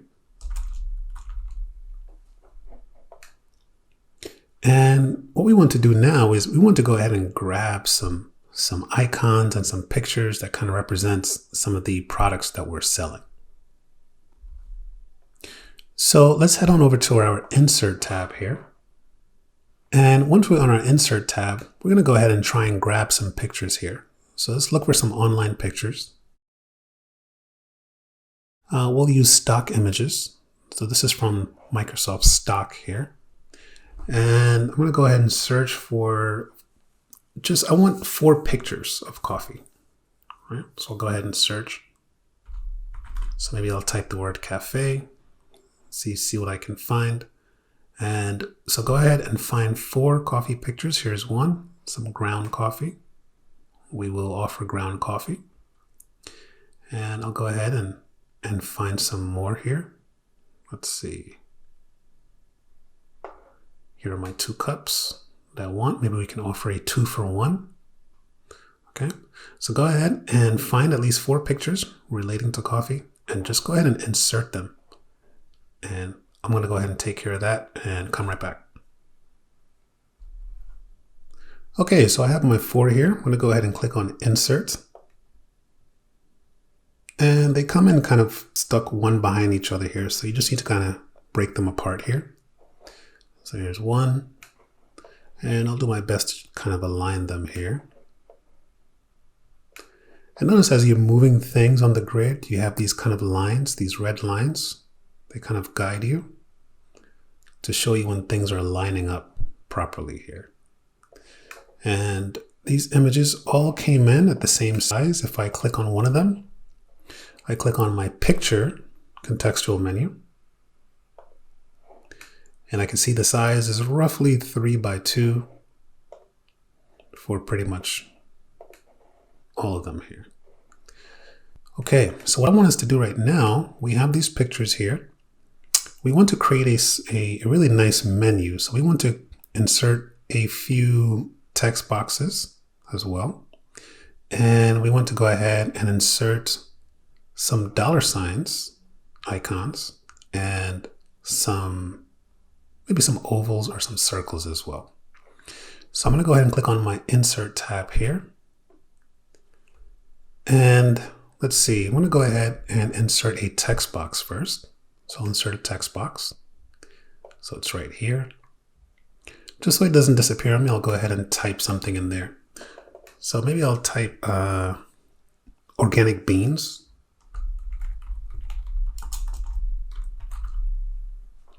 So I have my text box, and then I'll go ahead and insert something else here. So I'll go ahead and insert maybe a shape, a basic shape.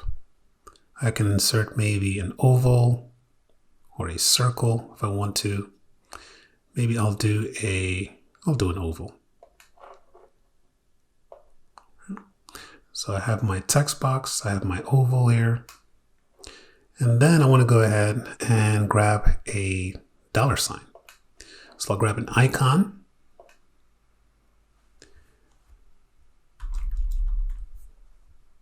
There you go. So I'll go ahead and grab this one, and I'll go ahead and click insert. Okay. So at this point, what I want you to do, go ahead and insert a text box, actually 4 of each. So insert 4 text boxes, 4 of these ovals or circles, and 4 $signs. And we'll come back and we'll kind of organize everything here. Now I'm going to do a few things here. So instead of inserting 4 different text boxes here, what I'm going to do, I can either right click and I can copy and paste it. So I can copy and paste it 4 times if I want to. Or I can press Control D.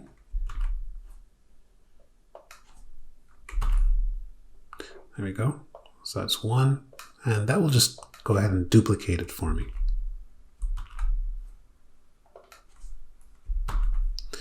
So that's 2. Just run that a few times.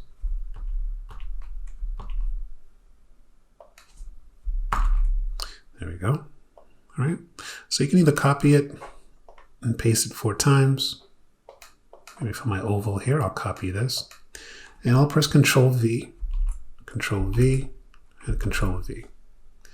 So that allows me to copy and paste it. For my $sign, same thing. I'll press Control C and then Control V. Very good. So now I just have to kind of organize all of these things here.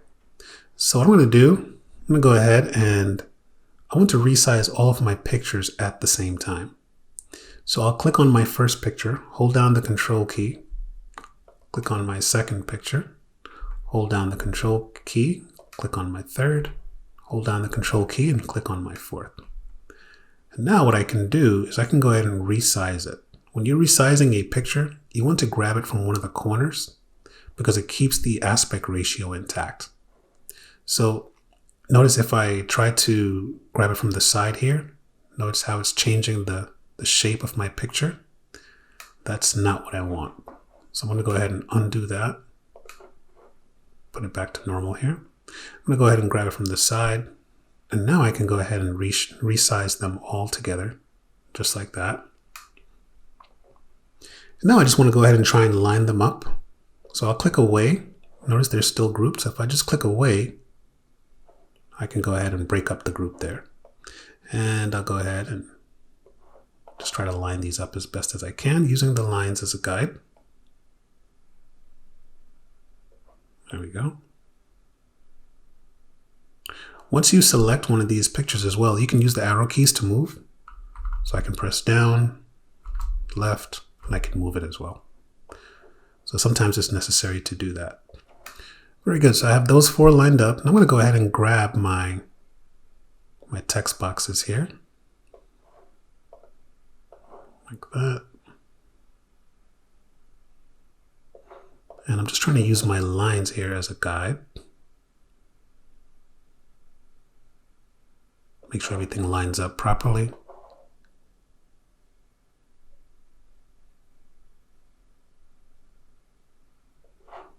There we go. And then we have our $signs. Go ahead and move these. I'll put it here.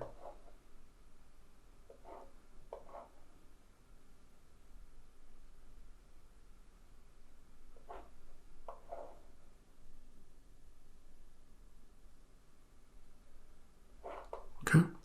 So it's not perfect. I can go make it perfect if I want to, but just for now, we're going to go ahead and just align all these things together here. right? And we'll put this over here.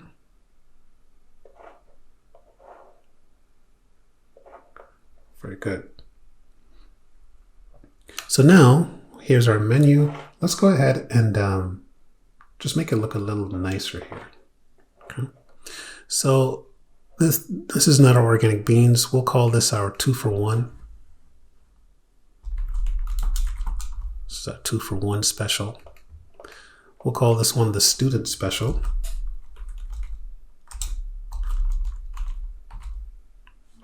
And here are organic beans. And here's our to-go. Very good. So we can put the prices here. The great thing about these shapes is you can just start typing on it. So the 2-for-1, we'll put maybe $4. Actually, we'll put $3.99. And the student special, $1.99. Organic beans, a bag you'll get for $5.99. And the to-go is also $1.99.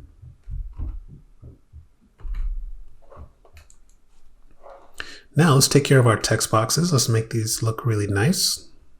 Okay, so I'll click on my text box. I'll go ahead and click on the shape menu, contextual menu. And I want to go ahead and give it a nice style. So I'll try to find a nice color that goes next to I have some brown in here, some blue. So I'll try and find a nice color that kind of goes with that. So I'll click on my shape here and I'll use one of these options here. Maybe I'll grab this. Let's see. Now again, these colors that I have selected, they're based on the theme that you currently have. Okay, so that's why it's important to go ahead and choose your theme ahead of time.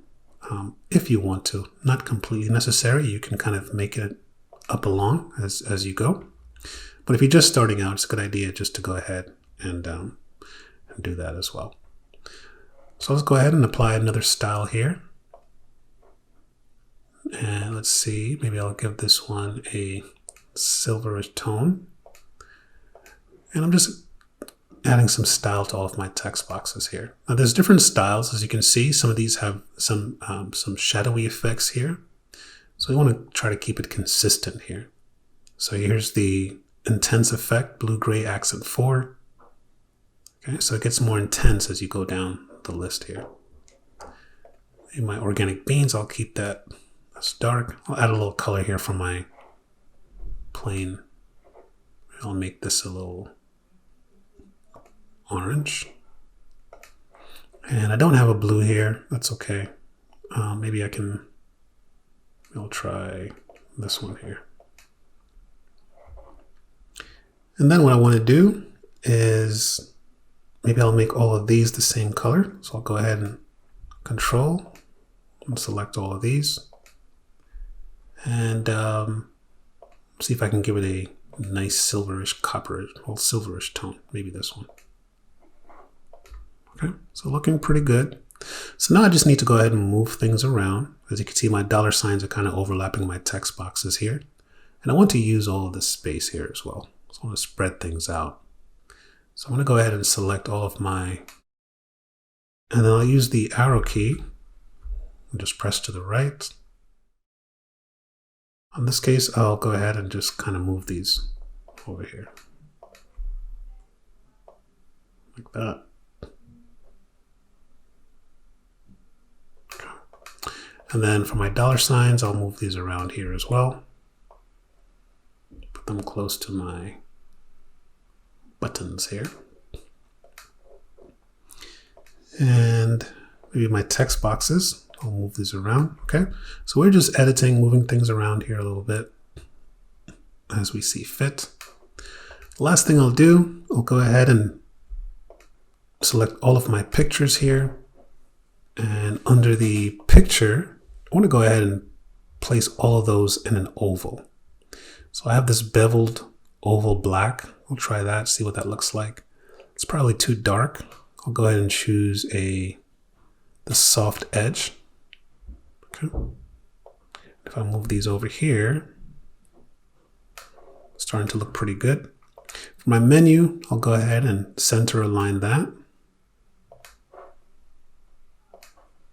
get my designer out of the way. Okay, and so here we go. Maybe I'll make the menu a little bigger. There we go. And so there we go. Very simple, but very effective. Okay, so we have our 4 products here, and we have our prices as well. So as you can see, we can go ahead and really just format these objects, these graphics. So we have pictures, we have text boxes, we have icons, and we have shapes here as well. So go ahead and just kind of lay these out on your canvas accordingly and come right back. Welcome back. So I want to do a few things here. I want to go ahead and make some changes to my title page. I'll drop in an image and see what the designer will give me. I'll go ahead and make a final decision on our About page. I'm going to go ahead and move this text editing. This is just for informational purposes, so I'll drag it and move it all the way to the end of my presentation here. And I want to hide it, so I'll right-click and hide it so that it will not show up in either a printout or on my presentation as well.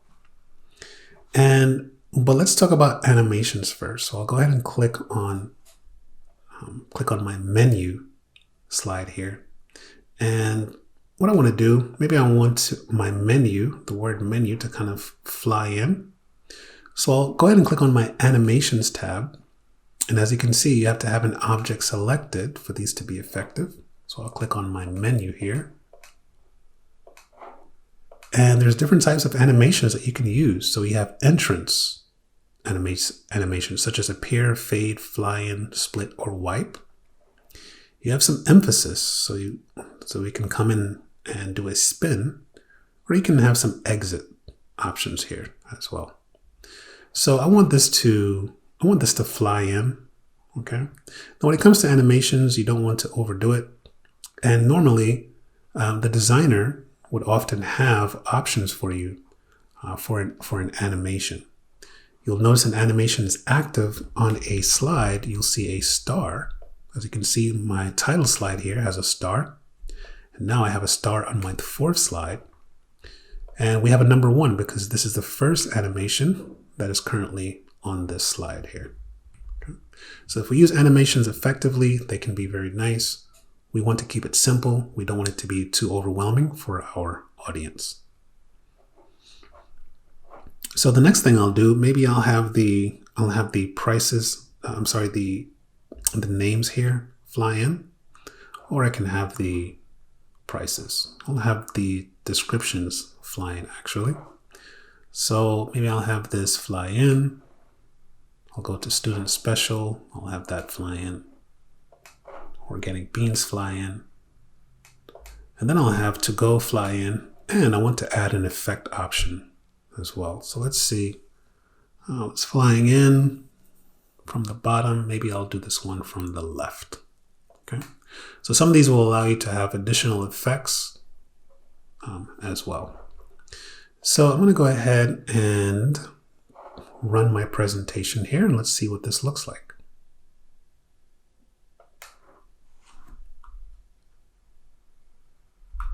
Okay, so my menu flies in. There's the names, the 2 for 1, student special, organic beans, and my to go is sliding in from the left there. So very good. Press escape to stop that. Okay, and so those are the animations. Again, so you can animate accordingly. There are a lot of options available for you here as well. And so go ahead and try those out. Another thing to make note of is that for the designer, sometimes it will provide some animated slides as well. Let's see if we can find one here for about.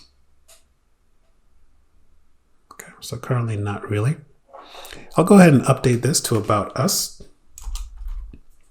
Okay, and I'll click away.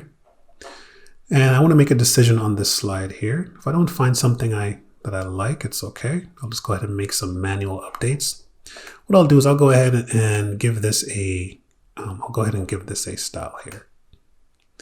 So I'll go ahead and click on my content placeholder here. and I'll go ahead and click on my shape icon.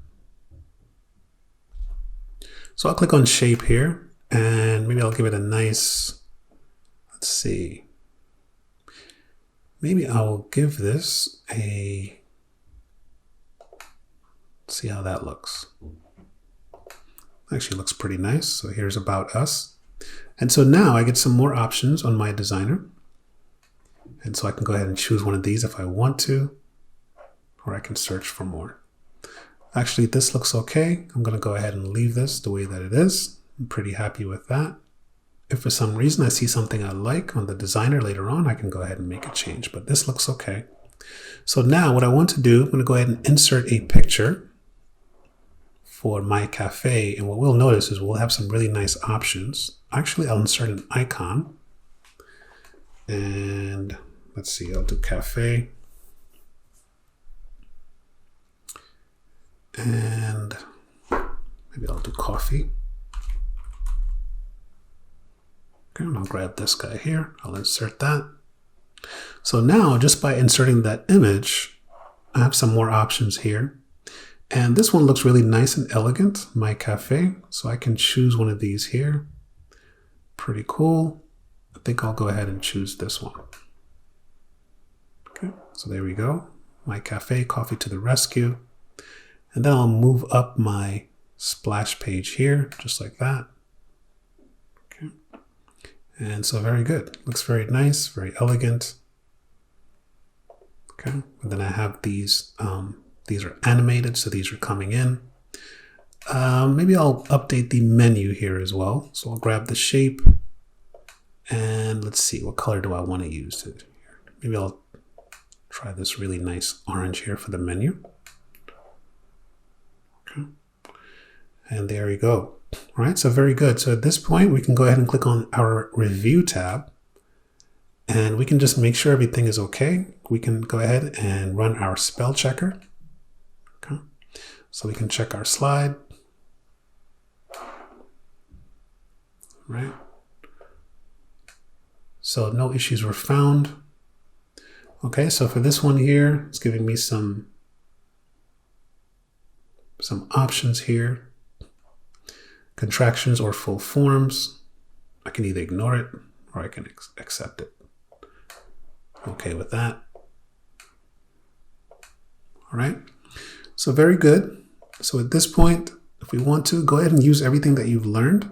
Go ahead and insert another slide, just a title slide, and go ahead and add some icons for a contact page. Okay, so insert a slide, make it a contact page, and you can add in an email icon, a phone icon, and whatever other icons you feel fit to put in there. You can add some text boxes there as well.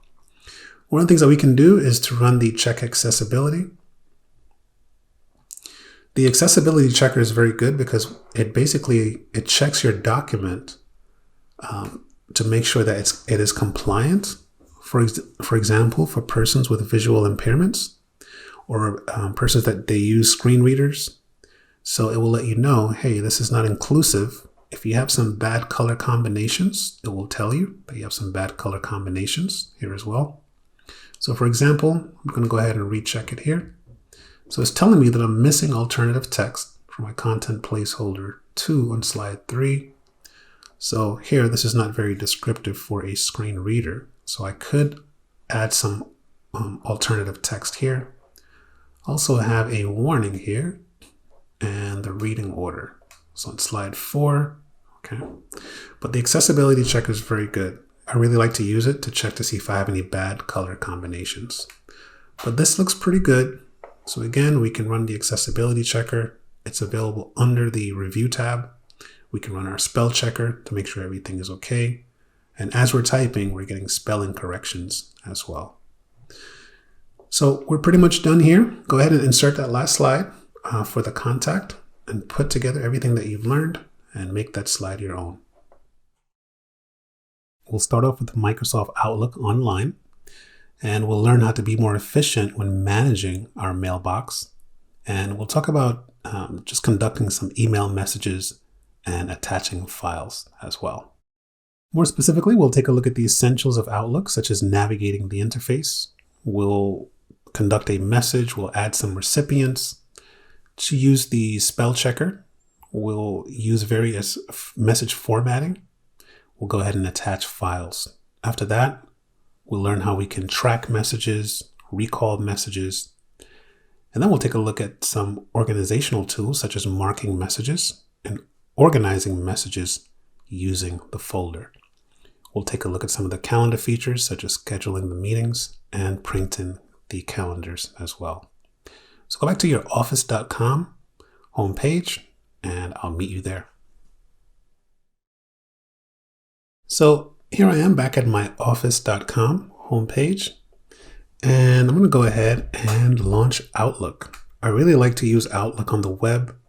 I just feel that it's a really nice experience and it looks very, very modern, and we always get the latest features as well. I'll go ahead and launch Outlook here.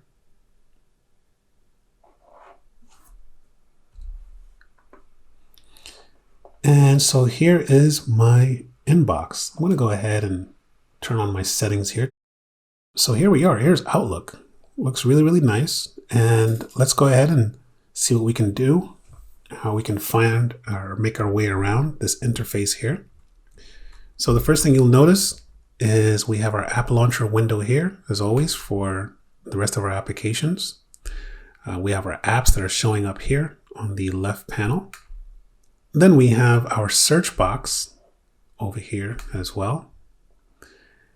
And here is where we have all of our folders. So we have our favorites, we have our inbox, sent items, all the way down to groups as well.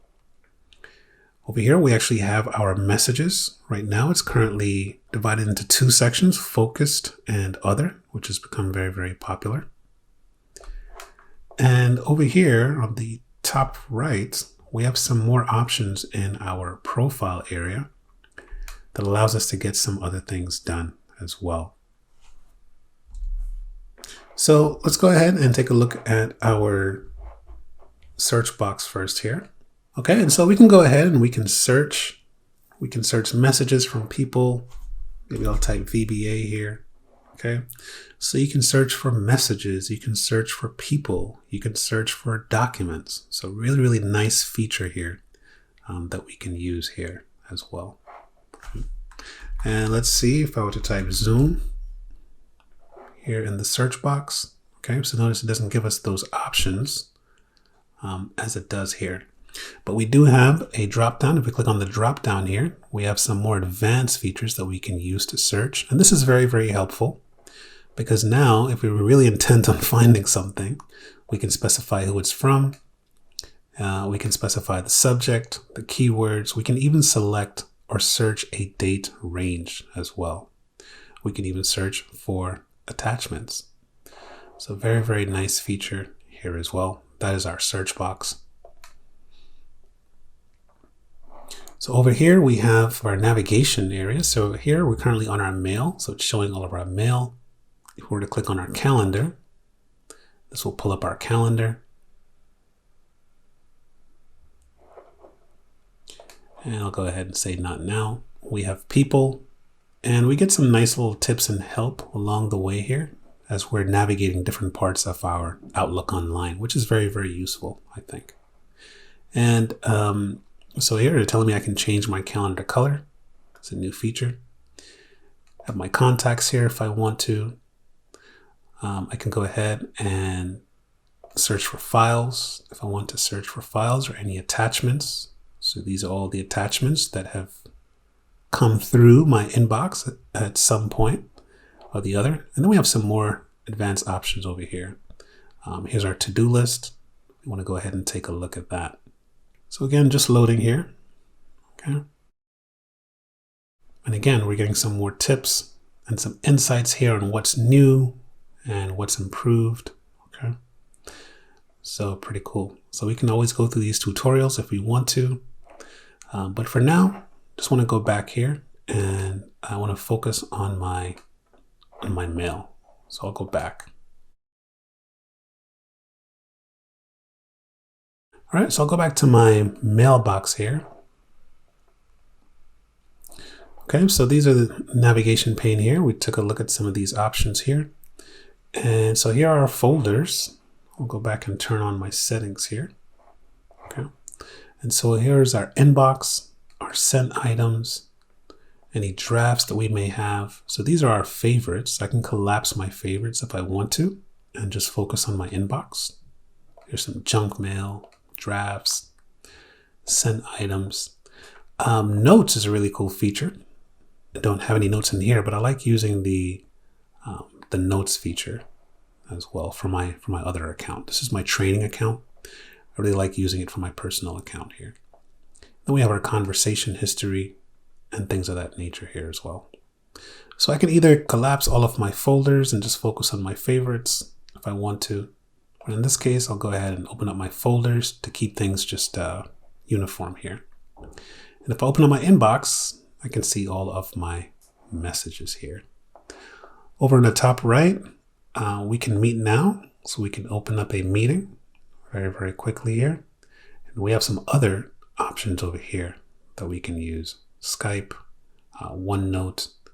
Here is my day. We'll take a look at this a little later. So go ahead and launch your Outlook. Go ahead and just take a look around. More importantly, go ahead and click on the different items here on your navigation pane and come right back. Let's jump right in. Let's go ahead and compose a message. So right here we have our new message icon. We can click on here and we'll go ahead and compose a new message here. And so notice it opens right here for me, right within the window. And that's perfectly fine. If I want to pop it out into a separate window, right here on the top right, I can click on this icon and this will pop it out into another window for me. But I'm pretty okay with the way it is right now. And again, I really like the interface here because one of the things that you'll notice is that we don't have a heavy ribbon tab here at the bottom. We have all the basics that we need to go ahead and conduct a message. So I'll go ahead and send a message here. Maybe I'll just say,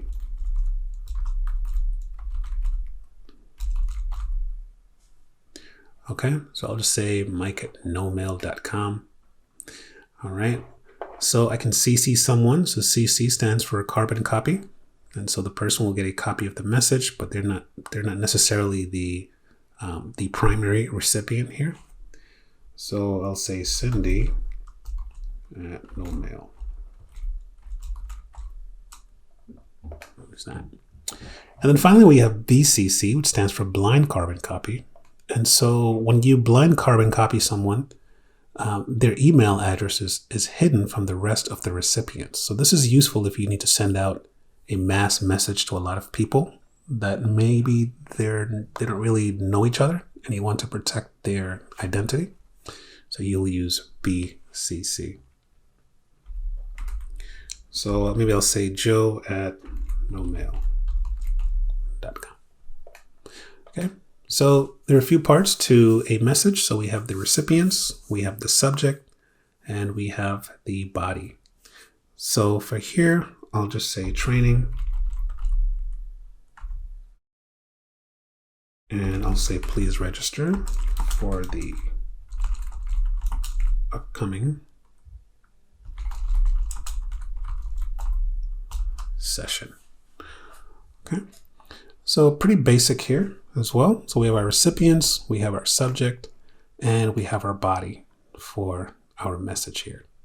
Now, when you're writing messages, you want to keep things pretty concise, no more than 3 lines at a time, just as a rule of thumb. Because if you open your email and you see a really long message, you are less inclined to sit down and actually read it and pay attention to it. But if something is very short, concise, to the point, you can read it really quickly and either respond or be on your way. Okay, and so we can do a few things here. So let's talk about some different formatting that we can apply here. We've already added our recipients. We've already added our subject. And so maybe I'll go ahead and drop in a bulleted list here, or even a numerical list if I want to. All right, I can actually put in a table. I can insert a table in here if I want to. And so it's just a matter of deciding what I want to do. Of course, I can go ahead and add a picture as well. I think I'll keep it simple here. Maybe I will insert a small table. And I'll just do, maybe I'll have a name of the course and the date. And I'll put a few options here. Okay, so I have this 2x4 table and I'll put the date here. I'll press tab and I'll put the name of the course. And then right here, I can just put in a few dates, maybe 5/5. We'll go down 5/12. So we'll do every 7 days here. 19. And here, maybe I'll put Excel. And I'll put Word.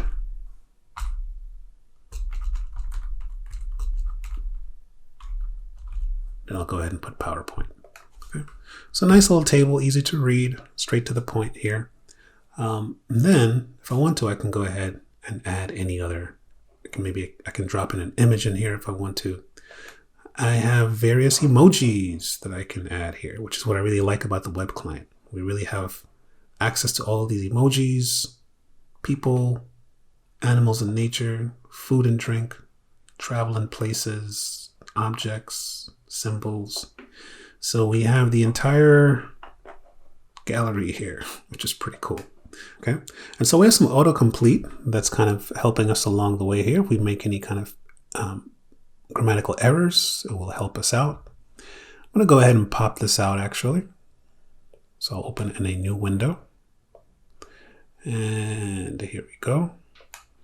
Okay, so here we have it. Now, if we want to, we can send this message right away. We can attach. Right? And so because we're online, we can browse this computer for a file. We can search a cloud location, or we can use some suggestions here as well. All right? So maybe I'll insert this this PowerPoint, this PDF here. I'll go ahead and attach that. Okay. So very nice option. You can attach it from various locations. You even have the option to upload and share as well. So very nice options there. Okay. So just moving right along here, I'll make some space after my table. And again, if I wanted to go ahead and insert a bulleted list, I can go ahead and do so.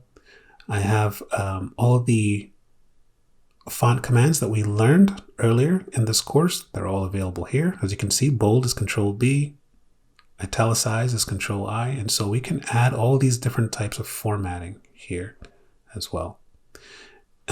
So to show the formatting options, I click on this A. If I click away from it, it gives me just my basic formatting here. So if you need some more tools, go ahead and click on the small icon right here, Advanced Formatting, and you'll get the entire list of options here that you can use. If you click on More Formatting Options on the end here, you have some that are maybe kind of hidden here. So we can remove formatting. If we applied some formatting that we don't like, we can use our little eraser here and remove it. And we can undo. So we can press Control Z to undo, or we can click on the icon here to undo something that we did here as well. So we're getting some help as we're kind of moving along this presentation here. Now our spell checker is kind of built in here. So if I make any typos along the way, we'll give you some corrections. So maybe I'll say, make sure to, let's see.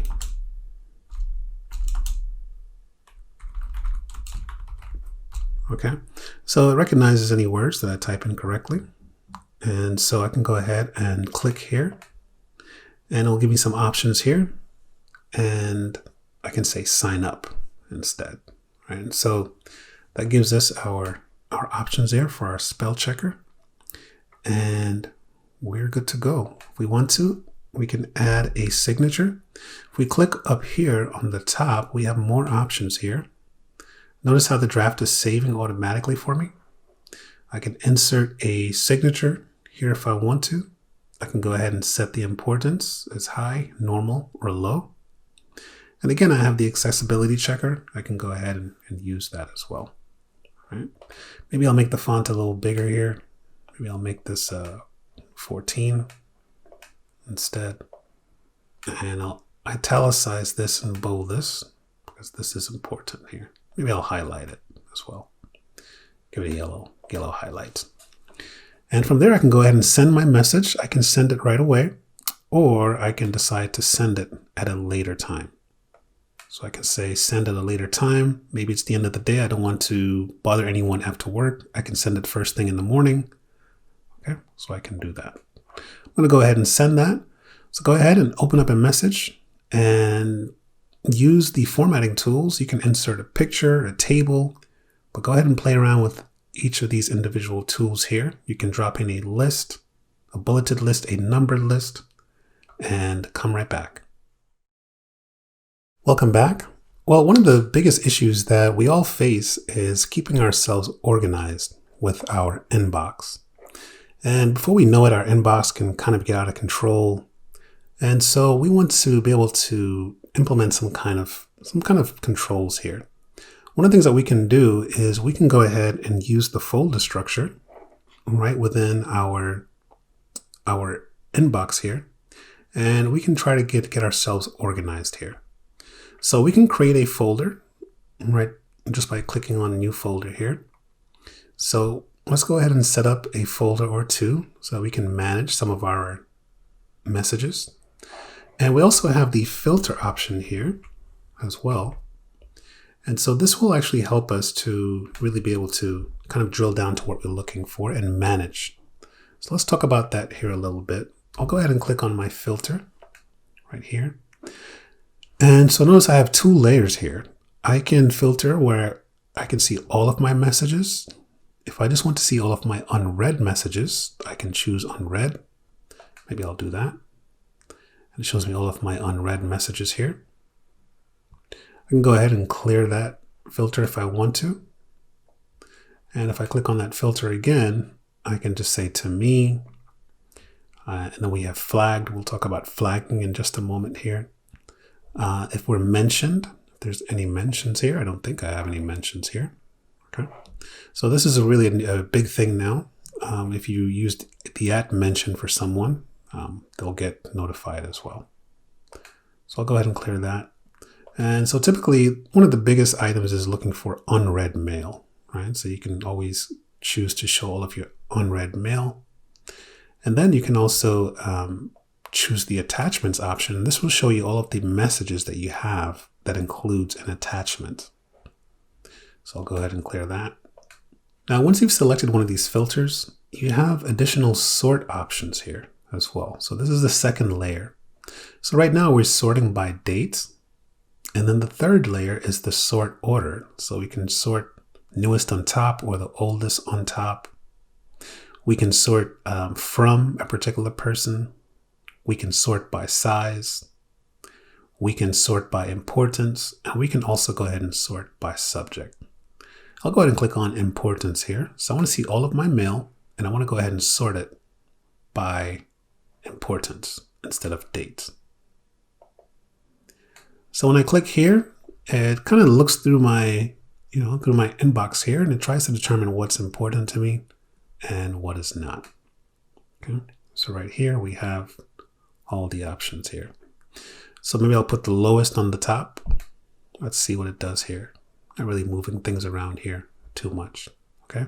So the filter is one way to just really get organized here as well. I'm going to reset my filter. I'll put that back to all. I want to sort by date.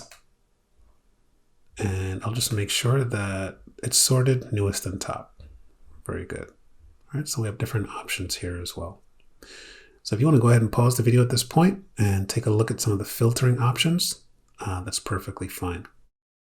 Okay, so what I want to do at this point, I'm going to go ahead and create a folder. So I'll click right here where it says create new folder. Right here. And maybe I'll call this my A folder, right? Or A1. So this signifies that, hey, my most important messages, I want them to appear in A1 right here. So now let's see what we can do with this folder here. If I click on A1, obviously I have nothing in there. Okay. I can add it to my favorites. In this case, it will show up here at the very top. I'll do that. Go ahead and add that to my favorites so it can show up here. And for the time being, I'll just go ahead and minimize my folders here so I can just keep things in view. I'll go back to my inbox here, and I'll go ahead and take a look at one of my messages here. So here's a message from myself, right? And notice as I just mouse over, I have some options right here. So I can either delete the message, right? I have some options I can mark as read. I can go ahead and flag this message, right? Or I can keep this message at the top of my folder. Well, what's flagging all about? Let's go ahead and click on flag here. Okay. And so now this message is flagged. So flagging a message is kind of step one of just kind of labeling your important messages here. So I'll go ahead and maybe I will go ahead and flag this one here as well.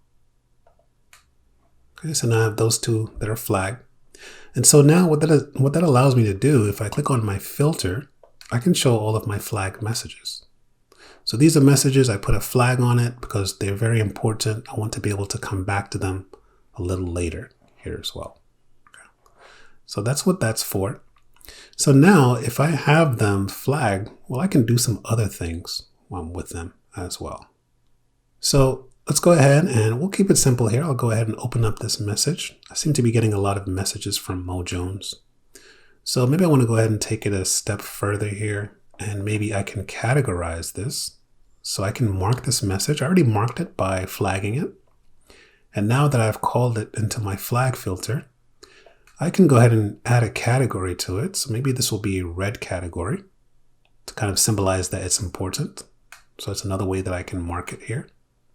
So now it's a red category. So if I go back to my inbox, right, and if I, so currently I'm looking at my flagged mails, I can see I have this red category here as well. Okay, so I have my red category. I'll go back into that message. So I can flag it. I can add a category if I want to. We can also create a new category, or we can manage our current categories. So if you click on manage categories, we'll see this extensive list here, but here we can go ahead and edit. For example, the red, I can go ahead and edit this, and I can give this another name. Maybe I can say urgent. And I can save this or like this and click on save, and there we go. Right? So just some different ways that we can go about getting ourselves organized here. So this is urgent. And at this point, remember that A1 folder that I created here? I can go ahead and make use of that. Also, notice how my urgent flag is showing up right here in my favorites. I did save it as a favorite, so it's showing up here. Okay. So I can do that, but I can also go ahead and take it a step further. And I can say move to. So I can go ahead and move this email. Now that I've flagged it, I can visually see it that it's important. I can say, hey, let me go ahead and move this to A1. So I can go ahead and move that to A1. Okay. So if I click on my A1 folder, here's my message that I flagged and that I marked as urgent. It's showing up in A1. And under my urgent category, I can see all of my messages here as well. So just different ways, just to review, we flagged the message first so that we can kind of filter and isolate it, take a look at all of our flagged messages. And once they were flagged, we can go in here and make some decisions in terms of what we want to do here. Now here's another one that I flagged. I don't have a category assigned to it yet. I'll go ahead and open this. And this time I'll take a look at the move to. Instead of moving it to A1, what if I want all messages from this person to go over here? Then I'll do that. I'll say move all messages from this person. Go ahead and move it to my A1 folder. And I'll go ahead and click OK. And just like that, it moved all of my messages from that particular sender into my A1 folder. So if I click on A1, here are all those messages from my other account. And so it's just a really nice way to go ahead and manage your mailbox. You can manage by using the filter. You can manage by flagging a message. You can manage by adding a category to a message once you've opened it. And you can also go ahead and take it a step further by moving messages to a folder that you created. So go ahead and pause the video, create a folder, flag a few messages, assign a category to them. And if you want to, go ahead and set up that rule that moves all the messages into that folder that you created, and come right back. Welcome back. Well, hopefully you were able to take advantage of some of those managing tools here. Now, there are two things that we did not talk about, and that was tracking messages and also just recalling and resending messages. Now, for the Office Online, these commands, they behave a little differently, and they're not available for all accounts that are on Outlook. And so let's go ahead and take a look here. For example, message tracking, this feature is not available for all accounts. But if you do want to turn on what's called a read receipt, so read receipt, you can pretty much track to see if a message was read by a recipient. You can also get a delivery receipt to let you know that the message was actually delivered.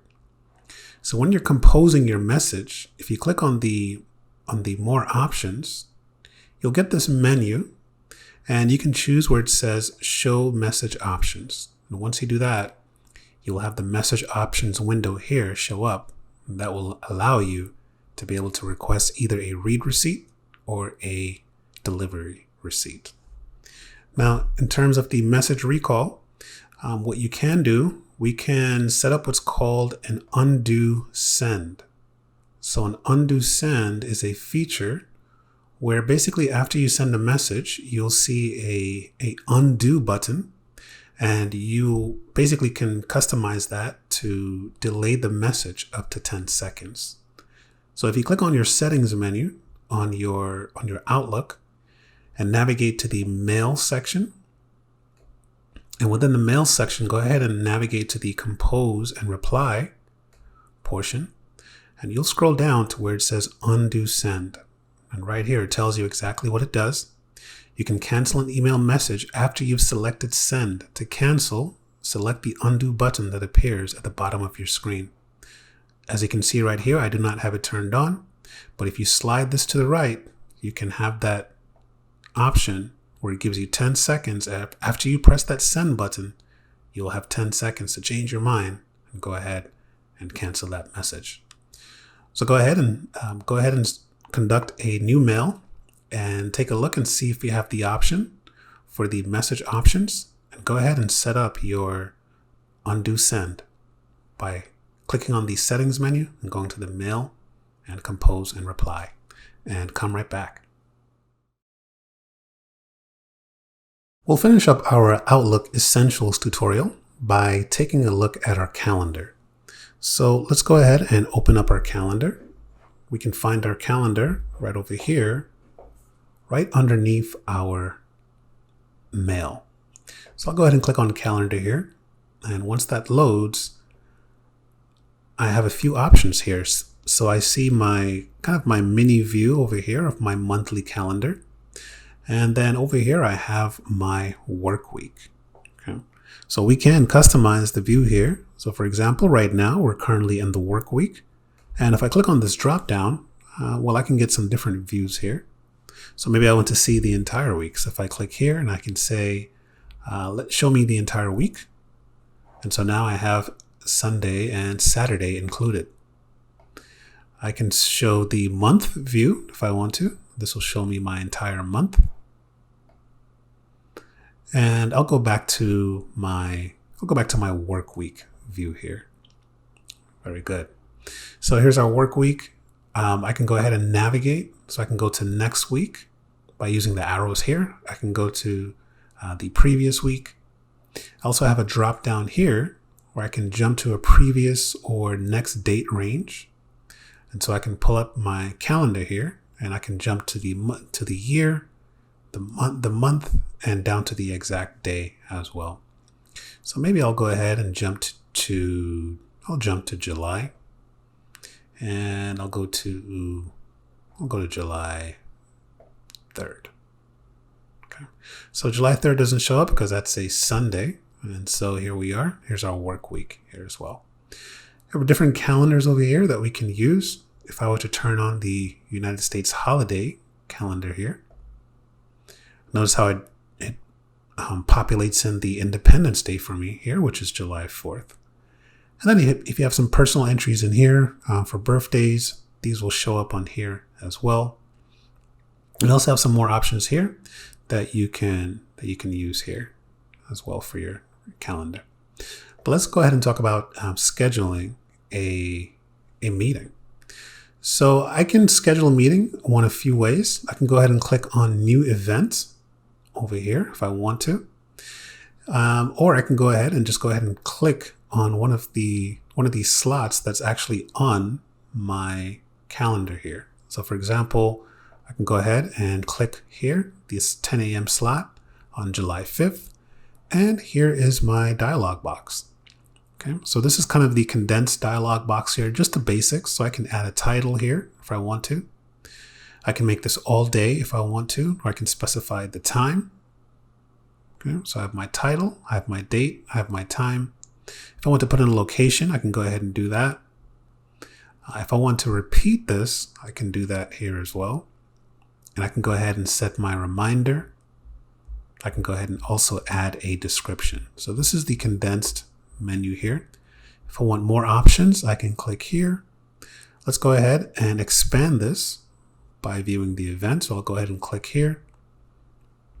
And this will show me all the options that I have here. So I'll just go ahead and say, I'll just call this a test meeting. And if I want to, I can invite some people here. So just some fictitious characters here. Okay, so I'll use sue@nomail.com. And then I have some optional. So I have some optional attendees here that I can use. Again, we're getting some, all right, we can make this a Skype meeting if we want to. So we're getting some kind of tips and tricks along the way here. So I have some optional attendees that I can go ahead and invite if I want to. So I can say John at nomail.com. All right, and so here I'll go ahead and specify the time. We'll make this 1 hour from 10 a.m. to 11 a.m. I don't want to make it all day. Okay. The time zone, I can go ahead and search for a time zone if my people are in different time zones here as well. If I want this to repeat, maybe I'll make this repeat. Let's take a look at the repeat options here. I want this to repeat monthly. So it's going to repeat, okay. So it's going to repeat on the 5th day of each month, right? Until July 5th of 2023. So I can specify when this kind of ends here. I can remove an end date. So it's kind of, set in place indefinitely here. And again, I have my options here that I can go ahead and change. I'll go ahead and save this. And I'm not going to use a location right now. I'm just going to add a basic description here. And I'll just say test only. And I'll go ahead and I can go ahead and send this out here as well. Okay. We do have some response options here. We can request responses. We can hide the attendee list. I can show myself as busy during this time, away or private. There's some other options here as well. Can categorize these again with these categories. Now we have some more options here. Some more advanced features here as well. So I'll go ahead and send this out. And there you go. So it should have went to those recipients there. And so that's how my calendar is set up here as well. I can also do it by clicking on New Event. And notice I get that same window here that I had before as well. So go ahead and schedule a new meeting, invite a few people, take a look at the tools that's available and the options in the dialog box, and come right back.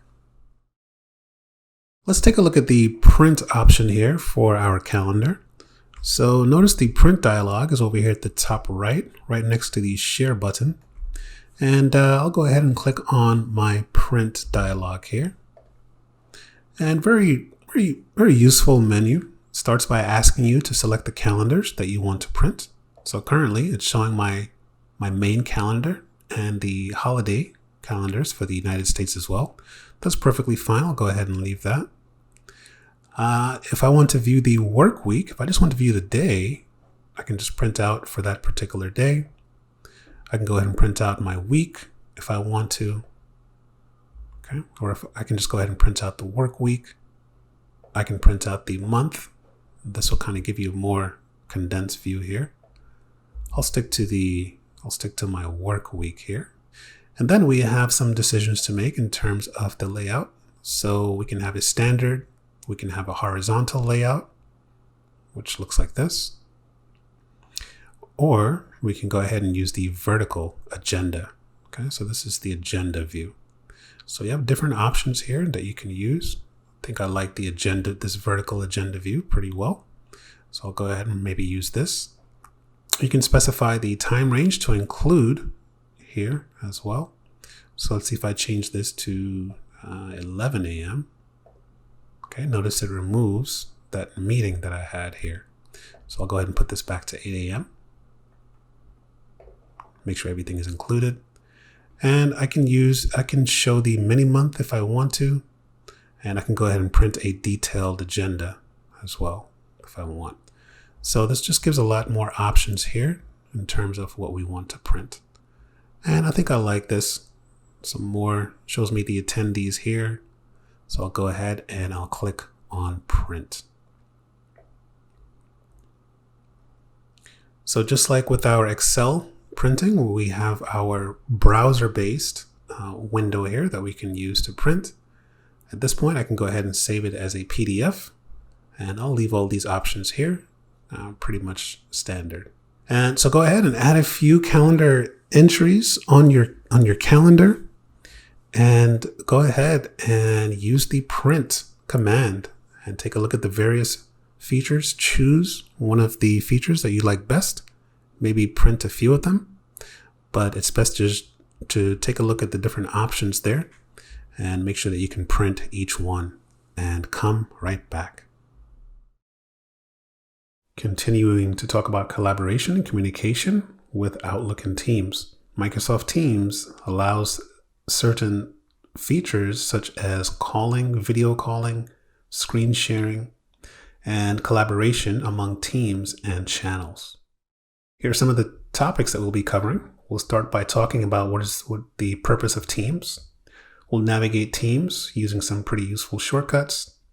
We'll jump right in and start posting in the chat area. And then we'll go ahead and transition to creating a team, creating a channel, and we'll be creating posts along the way. And we'll finish off by scheduling a meeting and taking a look at some useful settings. Now, to understand Microsoft Teams, consider a typical workday, whether you're working from home or whether you're working actually in the office. There's a few things that we need to use, or a few applications that we typically use in order to get our work done. We may open up Microsoft Outlook so that we can take a look at our messages to follow up on a project. Maybe we'll also search our messages for some attachments or some files that we're collaborating on.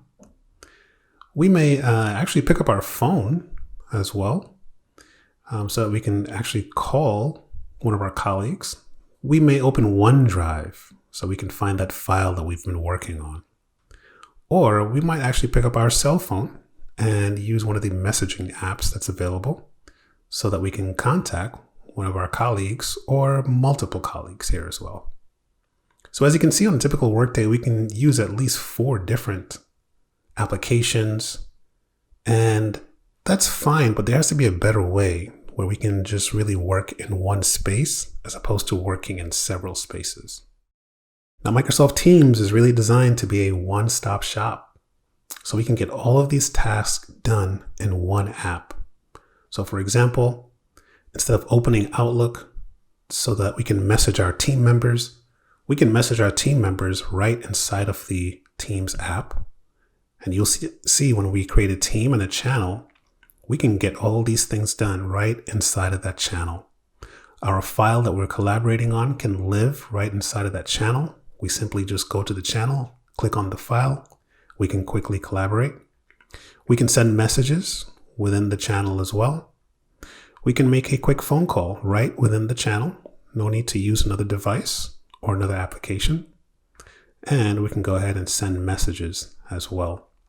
So as we go through the Teams tutorial today, we'll take a look and see how we can be more efficient with our work by creating teams and using best practices and creating channels and taking a look at the different ways that we can collaborate. So head back over to office.com, go ahead and launch Microsoft Teams, and I'll meet you there.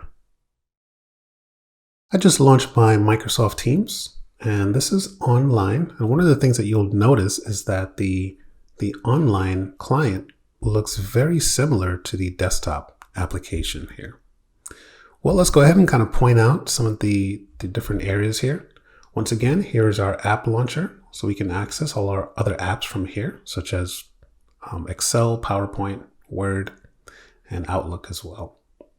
So here's our navigation pane over here on the left. And depending on how your organization has this set up, you may or may not have all of these features, but you should have at least the chat, Teams, activity, and the calendar. So we'll go ahead and focus on those for today. And we have our search box right here as well. This search box will double as a command box. We'll see that we'll have some commands that we can run in here. Over here on the left, we have our profile area. And notice we have a small little menu or settings menu right here as well. So if I go ahead, I'll actually start over here on the right, because one of the things that you want to do if you're interested in using the mobile app, if you click on the settings menu right here, next to your profile, you can go ahead and download the desktop app from here, or you can go ahead and download the mobile app. Very good. Now, as you can see, we have a few different areas over here. So we have our chat, we have our Teams, we have our activity, we have our calendar. Now, yours may be in a different arrangement. That's perfectly fine. Typically, the activity will be first, followed by the chat, and then by the Teams, and then by the calendar. But we can still get things done here as well. Now, right now, I am on the chat. So here's the chat right here. And what I can do in the chat is I can go ahead and start a new chat by clicking here on the new chat button. I can filter my chats if I want to by clicking on the filter button here as well. And also have a drop down here that I can use for my chat, which we'll take a look at. Another thing to note, within our chat, we have really our posting area. So we can post here. And if there's any files that we've added, they would actually show up here. So if we add any files, if we attach any files in our chat box down here or our posting box down here, they will actually show up on this file tab. So, but before we start chatting, let's go ahead and take a look at some useful shortcuts. I'm going to go ahead and click on my settings menu here again, settings and more. And what you'll notice is that we have access to keyboard shortcuts. And here they are. So we have several groups here. We have general keyboard shortcuts. We have navigation. We have some that apply to messaging. And we have some that apply to meetings, calls, and calendar items as well. So there's a lot here. Notice if you want to show the keyboard shortcuts, this menu that we're showing here, you would press Control plus the period, and that will pull up this menu for you. Really nice. Not all of Microsoft applications has a list of shortcuts in this manner. And you can see Microsoft is really putting a lot of work into Microsoft Teams. Let's focus on some navigational shortcuts here. For example, to go ahead and open up our chat, we would go ahead and use Control-Shift-1. To go ahead and open up Teams, we'll go ahead and press Control-Shift-2. We can go ahead and open up our activity, Control-Shift-3, and the calendar, Control-Shift-4. Now notice we do have some positioning here. So currently, if you take a look at my chat is the first item on the list here. Okay, so my chat is in the first position, and so the keyboard shortcut is Control-Shift-1. My Teams is in position 2, and so that's Control-Shift-2, and my activity is in 3, and then finally my calendar is over here in 4. So if you want to, if you're a fan of shortcuts, you can just use these shortcuts to access your chat, your Teams, your activity, and your calendar as well. If you want to compose a message, you can press Alt-Shift-C, and that will go to the compose box here as well. So we do have some other options down here for meetings, calls, and calendar. So go ahead and launch your Microsoft Teams. Go ahead and take a look at some of these shortcuts, kind of identify which ones are your favorite, and go ahead and get used to using them, especially the ones for the navigation. At least use those first 4 here to open your chat, activity, Teams, and calendar, and come right back. So let's go ahead and start chatting here. Currently I am on the chat tab here. And so as you can see, I can go ahead and chat. So I do have my message box down here that I can use. But what I want to do first, I want to go ahead and actually start a chat. So I'll click here. I want to start a new chat. And then that will allow me to choose the people that I want to chat with. So I'll use the @mention here to find someone. Chat with Grady here. And I'll just say, hey Grady, let's meet to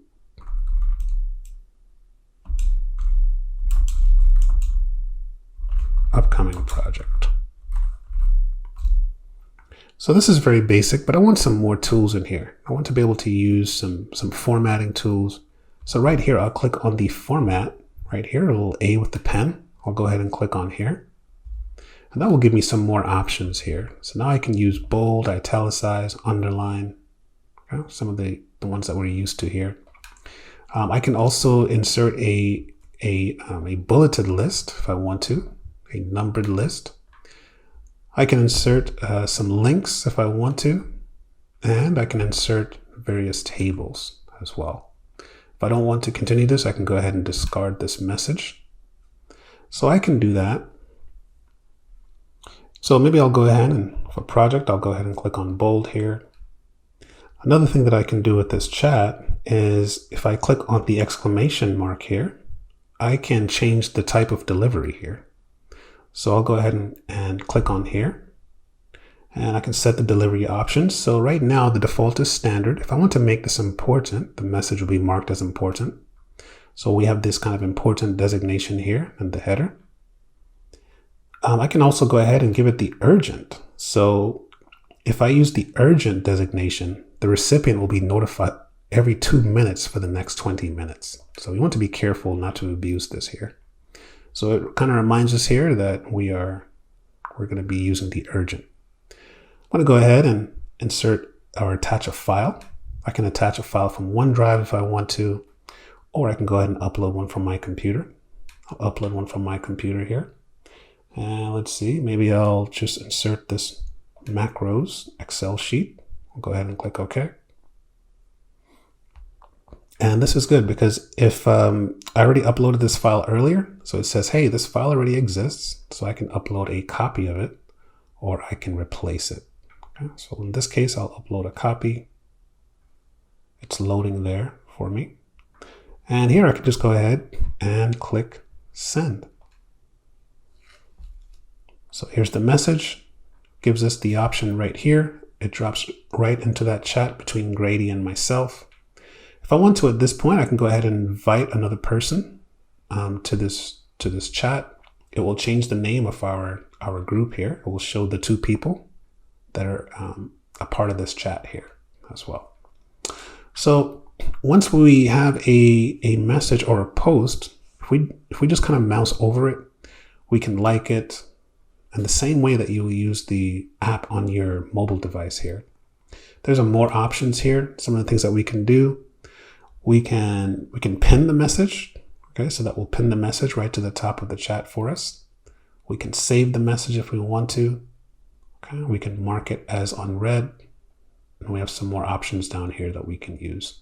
So a lot of the same features are available as your local messaging client on your mobile device here as well. I can actually go ahead and click on this file, or let's click on the files area. Now that we attach that file, notice how it shows up right here, and I can go ahead and open this file. So I can click on this file. This will open up right into this window for us here. And here we can see we have our full Excel ribbon tab here that we can take advantage of. And the great thing is now, because this is a part of that chat, Grady can come right in here and we can collaborate on this file together as well. You do have the option to open it in the desktop app if you do not want it to open here in Microsoft Teams. Simply click on Open in Desktop app. I'm going to go ahead and close this and go back to the chat. And I'll go back to the chat tab here. Okay. So go ahead and compose a message. Make sure you're on the chat tab. Go ahead and click on Start a New Chat, or you can press Alt+N to start a new chat. Enter your recipient. You can enter one or more, maybe just personal or a group. And go ahead and turn on the format options here and make use of as many of the formatting options as you can. And attach a file as well. Open that file and play around and come right back. Welcome back. Well, let's take a look at some of the other options that we have here in the chat. So if you take a look on the top right, we can see that we can quickly make a video call, or we can make a phone call. We can also go ahead and take advantage of adding another person or other persons to this actual chat. So I'll just go ahead and add another person to this chat here. We go down to where Grady is. Actually, I'll do it from here. And I'll add another person here. I'll use my @mention to add someone. And this time, maybe I'll go ahead and add Johanna. Okay. So notice now it creates a third chat for us, or a second chat rather. So now it's between Johanna and Learn It Training. And then over here, I have my chat with Grady as well. So we can do that. And I'll just start the conversation by saying hello. There we go. So both of those accounts will receive that post message. I'm going to go ahead and give Grady a call. I'm going to click on the phone icon here and give Grady a quick call. It will go to voicemail. We'll just quickly take a look at the menu options once we open up the audio call. Okay, so it's going to his voicemail. I can turn my camera on here and make this a video call. I can mute my microphone if I want to. I can actually open up the share tray right here, where I can actually share my screen. I can open up the conversation view here. This shows the existing conversation between Grady and myself. I can show the participants by clicking right here. Two of us are on this call, myself and Grady's voicemail, that is. I can invite another person right here if I want to. So maybe if I type the @ I can go ahead and invite another person right from here if I want to. So it's going to make that phone call there as well. As you can see, it's trying to contact that person. But it's okay. And we have the menu here, and this menu will show up together as well when we make a video call. All right, so I can show my device settings right here. I can choose my camera. Okay, so if I want to choose my camera here, I can. My speakers, okay, my microphone, I can choose all of these here. So I'll go ahead and close this right pane now that I've established my audio and video devices. All right, I'm going to go ahead and close this panel, and I'll convert this into a video call. So once that's turned on, if you notice down here on the right, here's a preview, right, of my video. What I can do is I can go ahead and establish a background. So if I click on this menu, I can go ahead and turn on the background effects. And I have some backgrounds here that I can choose from. Okay, if I kind of scroll through the list here, some ones here that are built in. I can blur my background if I want to. And the new feature is I can go ahead and preview it right here in this small window. No one else can see as I'm previewing my video, my background feature. So here are some popular ones, kind of a home office here. So if I click here, I can preview that as well. And when I'm ready, everything looks good, I can go ahead and apply it and turn on my video. So if I click apply, here I'm showing down here as well. Let's go ahead and take a look and see what else is on this menu. Okay, so we took a look at device settings. Here's the gallery. We can show what's called together mode. And we need a few more people in here for that actually. Kind of shows everyone sitting in a chair. And we have different options that we can use here as well. But I'll keep it simple. I'll put that back to the regular gallery here. And what I want to do now that we're in this meeting, I'm going to go ahead and open the share tray. And even though we're using the web client, right, we can still go ahead and share a desktop or a window. We can even go ahead and share the new whiteboard as well. But I want to go ahead and share a window. So I'll click here and let's see. Maybe I'll show this the slide deck here. Okay. And so it shows my slide deck here. If I want to go ahead and I can present this if I want to. And this will actually show up as a shared screen. As you can see right here, it tells me that I'm sharing this resource. So I can go ahead and stop sharing here. As soon as it loads, I'll go ahead and stop sharing this. So here we go. Here's my slide deck. I can kind of go through it here as well. And I'm going to go ahead and stop sharing that. I'll close out the presentation. So I stopped sharing. So this brings me back to my meeting here. At this point, I'm just going to go ahead and end the meeting. So I'll go ahead and click on the hang up button, and this will leave the call for everyone as well. So very good. So right within the app, we can go ahead and make a quick phone call. We can start with a video call. We can go ahead and add other people to our chat as well.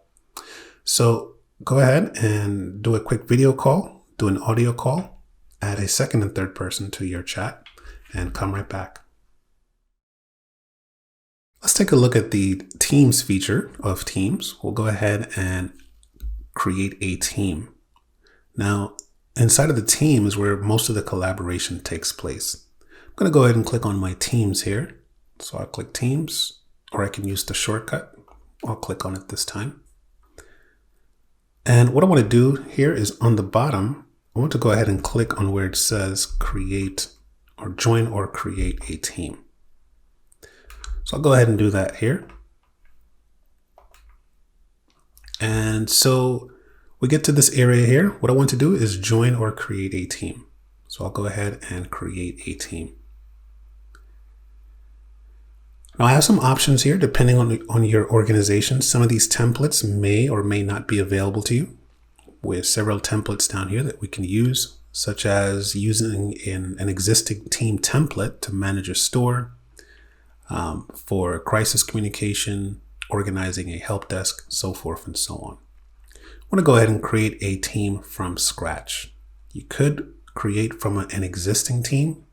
In this case, you can bring over some of the elements that are already installed or available from that team.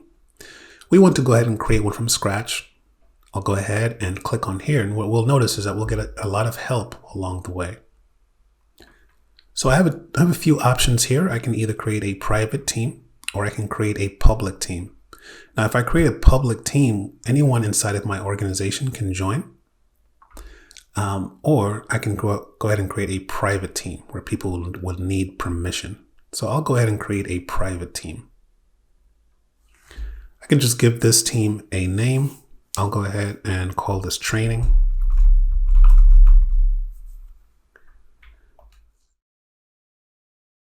Scheduling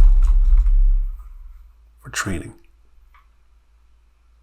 And I'll go ahead and create this. So it's creating the team. And again, we're going to have some help along the way as well. So the next step is to add people to the training. So I'm just going to add a few people here. So let's see, maybe I'll add Patty. And then I'll add, just going to add a few people here. So I just entered a few email addresses here. I'm going to go ahead and add them. And once they're added, I'm just going to go ahead and click on close. From here, I can actually establish who I want to be an owner or a member. So maybe I'll establish Patty as a co-owner. It's always a good idea to have a co-owner, just in case you're not available. Someone can still manage the team. I'll go ahead and click close. And here's our team. So we can do a few things here. We can go ahead and we can add more people. We can create more channels. We can go ahead and open up the FAQ. So here's our training. And notice it comes with this general channel. So this is a channel. The training is our team. We have a general channel. And typically in the channel is where the collaboration takes place. Okay, in the training, don't really see much conversation here. So if I go to the general channel here, here's where I can start the conversation. But let's take a look at some of the settings here under the training. So I can either right click on training to get this menu, or I can click on the small more options icon here. So let's go ahead and take a look at managing the team. Clicking on the managing the team, I do have some options up here that I can interact with. I can check my members. I can go ahead and establish some settings here as well. And more important ones here, we can take a look at all of our members. We can see who are members, who are guests, and who our owners are here. If we have any pending requests, that will show up here. We can search for channels within here. We only have one, this general channel here. And I want to go ahead and click on settings, because one of the things that we can do is we can go ahead and establish the member permissions. So these are things that you need to think about if you're creating a team. If you're a team owner, you have to go through these options and decide what you want your members to be able to do. For example, do you want your members to be able to create and update channels, private channels, to delete channels, add or remove apps, custom apps, remove tabs. The tabs we'll see appears at the top where you can add resources. Okay, so all of these are decisions that you would need to make, whether they can delete their messages or edit their messages here as well. And then if you have any guests that's outside of your organization, you can toggle whether you want to allow them to delete channels or create and update channels as well. You can generate a team code so that you can share it directly. Just make a note that people outside of your organization will not be able to join with this code as well.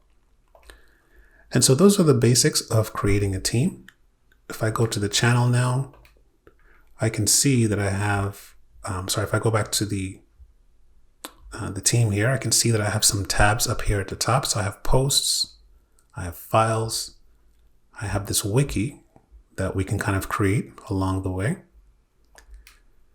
And then we can go ahead and add some more resources here. So if I click on add a tab, it will show me a list of options here. Now, depending on your organization, you may or may not have all of these apps. And I have not used all of these. Some of these are third-party apps. Some of these are Microsoft apps, right? Such as OneNote, Stream, the whiteboard. We can even add a website as well. But we'll take a look at these when we create our channel, right? So this is our team. Our team is created. We have our members. We established our permissions. And now we just need to go ahead and set up our channels.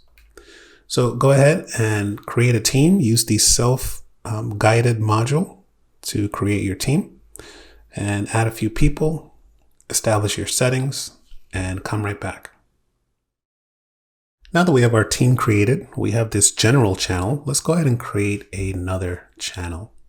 So again, I can right click here on my team, and I have an option here. We looked at managing the team. We can go ahead and add a channel. So that's what I want to do. And we get a nice little dialog box here for the channel. So I'll call this, let's see, training schedule. Okay. And I can put a description in here if I want to.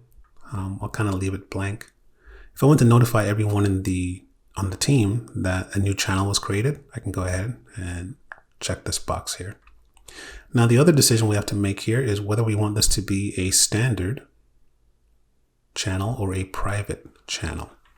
Now, this is the way that it works.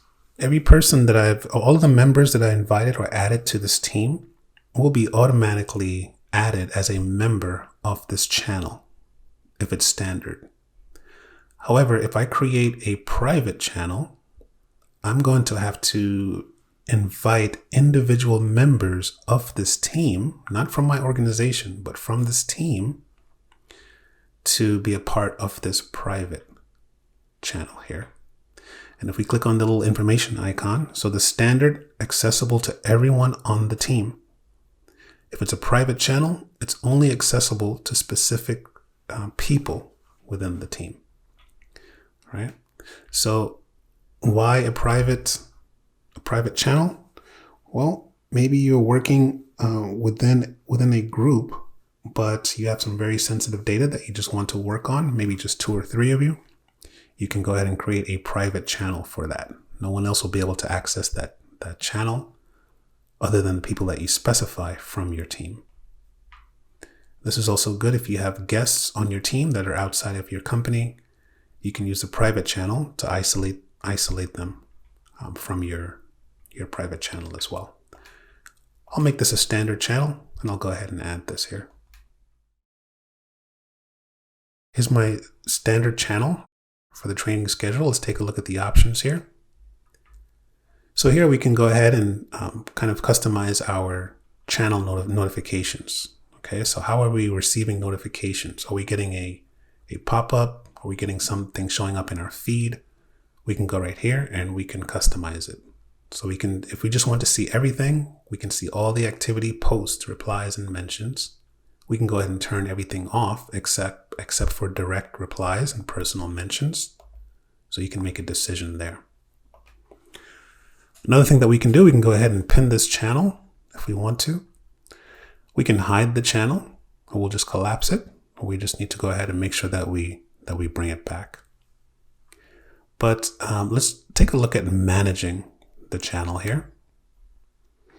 And as you can see, we don't have as many settings as we do for the actual team. But here, we just have a few here. Channel moderation. Okay, we can turn that off or on. And we can say who can start a new post. Everyone can start, or everyone except guests as well. There is an analytics tab here, just kind of shows you how many users and the type of activity that's happening within this channel.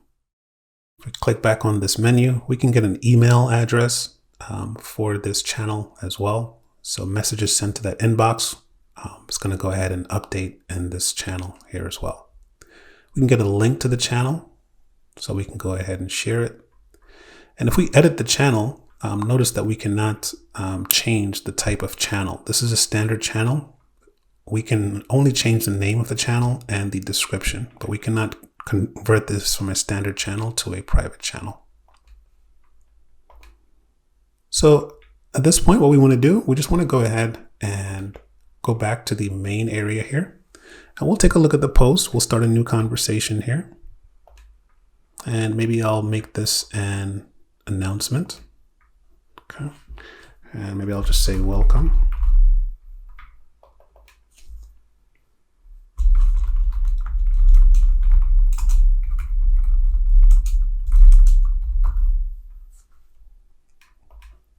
Okay.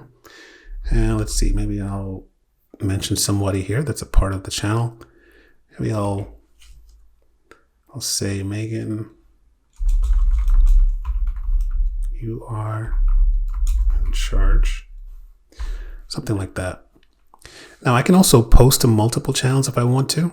So if I have several channels that I want to send this announcement or a message to, I can post in multiple by simply just selecting the different channels here. So maybe I want to post also in the general. I'll go ahead and update this. Notice we can post from different channels from different teams here as well. Okay, so now I'm going to send this message to my training schedule and my general. Go ahead and send this out here. And as you can see, it shows up under my general channel and my training schedule channel here as well. We can attach files in the conversation as well. So if I attach a file, what's going to happen is it's going to show up here in my file section. So let's go ahead and take a look at that really quickly.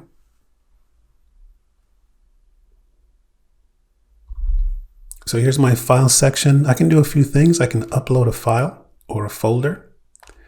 I can go ahead and establish a new file. I'll go ahead and do that here. I want to create an Excel file called scheduling so that we can all collaborate on this. The great thing about adding this file, I don't have to worry about sharing it with everyone and establishing permissions. Everyone that's a part of this channel will automatically have access to this file. And we can all come into this file and work together. And we'll see everyone's avatar show up here as they kind of come into this file here. And so I'll just put a few dates in here, maybe a course. Okay. And maybe I'll put May 1st. Maybe we'll do this every 8 days or so. And then May 8th. And then I'll kind of fill this down just like that. All right, so we can drop in some courses in here, maybe Excel again, and this will be Word. And so, we can come in here and just kind of fill this out. This will be our main document. If we want to add notes, we can add it here, or resources. All right. So very good. So I'll go ahead and close this now. And this is great. Everybody can come in here. Everyone will have access for this here as well. If I want to add another tab here, go ahead and add a tab. Maybe I want to add a website that we're all collaborating on. I'll go ahead and click on website. And maybe I'll just link to Learnit's website here. So I'll type in the URL.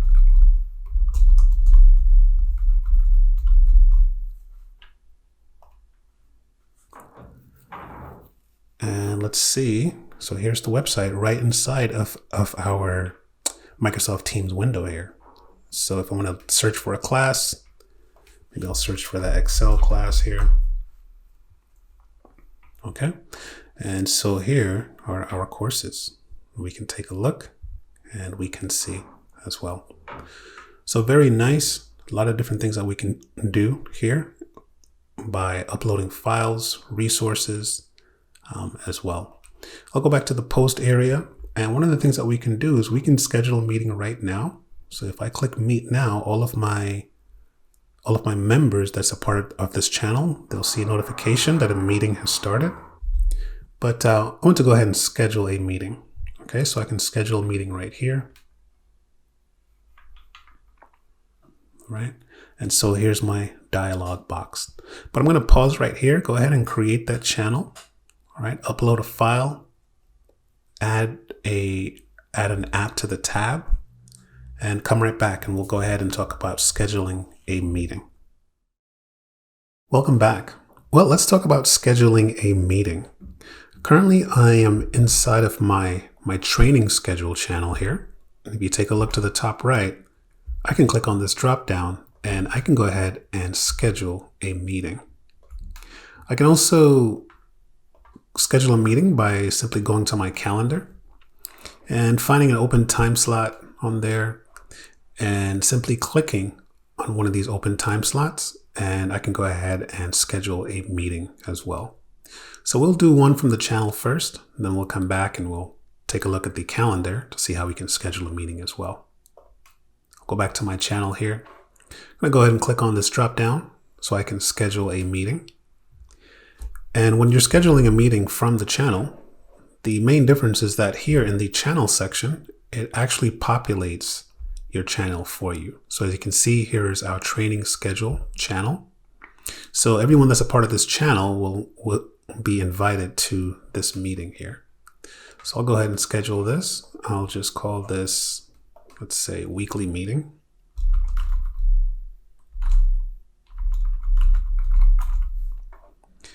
And then if I want to add some required attendees from here, I could. So let's see. So maybe I'll add Patty and Megan. Okay. And one of the cool things about scheduling a meeting, if you take a look at the scheduling assistant, it'll pretty much give you a glimpse into the schedules of your participants or your expected attendees here. And we can see if there's any conflicts. We'll also get some suggestions in terms of the best time to meet based on everyone's availability here as well. But I'll go back here to the details. I'll continue filling this out. If I want to add a location, I can. And then I simply just need to go ahead and add some details here. So I'll just say, let's catch up on projects. At this point, we're pretty much good to go. I can add some optional attendees if I want to. I just need to go ahead and specify the date. So maybe I'll put a second here, and we'll do a 30-minute meeting earlier in the day, maybe 2 to 2:30. I can go ahead and make this a recurring meeting if I want to. So maybe I will go ahead and do this. Okay, so it's going to repeat on every Monday. And I'll go ahead and click on save. And I'll go ahead and send this meeting out. And now we see it shows up here in our channel, because this is a scheduled meeting. And from here, we have more options. We can click on the settings or the meeting options button here. And that will allow us to go back on more options. We can view the meeting details. And from here, we can see now that the meeting is scheduled, we'll have more options here, such as specifying the meeting options and things of that nature here as well.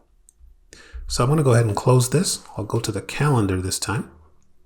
And this is not related to my channel or my team. I just want to go ahead and schedule a meeting. So as you can see, here's that meeting that's already scheduled. And maybe I'll put something over here. Okay. So notice this one does not have the channel in here. If I wanted to invite a channel, I can drop in one of these channels from these teams here. And I can go ahead and do that. But for this one, I just want to invite a few people here. And I'll just call this Fun Friday. Okay, a little team gathering here. So I'll invite a few people. You don't have to use the @mention. I just like using it so I can pull up everyone here from my library list. So just a few people, and I'll just say, fun team activity. And so we'll make this kind of the rest of the day here. So from 3:30 to 5 p.m., we'll go ahead and just have a good time. And I can add some optional attendees here if I want to. But from here, again, I can check the scheduling assistant, make sure everyone is available. I'll go back to the details, and I'm just going to go ahead and send this out. Now, once I send this, this will synchronize with my Outlook calendar as well. And also, if I were to create a meeting on my Outlook calendar, it will show up here in my Teams application as well. I'll go ahead and send that out. And there you go. All right, very good. So go ahead and create or schedule 2 meetings. One from your channel, pick one of the channels that you've created, and go ahead and schedule a meeting from your general calendar as well. Invite a few people and come right back. Welcome back.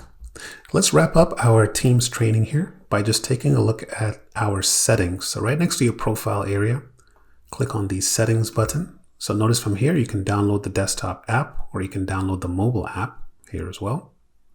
I'll go ahead and click on settings. And we want to go to notifications. Now, these are individual settings that you will configure on your own, just kind of based on how you want to be notified. For example, for new messages, reactions, mentions, replies. And as you can see here, if you have any missed activity, it looks like the default is once every hour for you to be notified here. In terms of appearance and sound, you can either choose to show the message preview.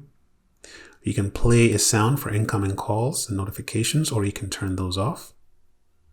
And for teams and channels, we can get desktop and activity notifications for new messages. So you have kind of three standard templates here. We have the all activity.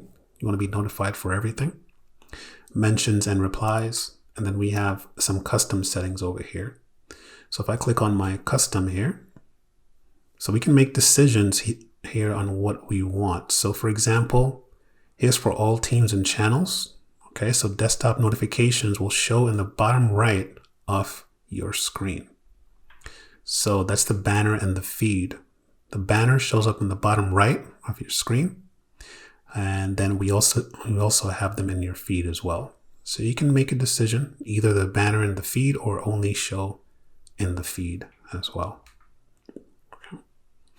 And then we have some kind of individual notification settings that we can have here. And again, these are the same type of notifications that you will kind of set up on your mobile app if you use another messaging app as well. And if you just click in here, you'll have options. Again, the banner in the feed for your chat. We have mentions, messages, likes, and reactions as well.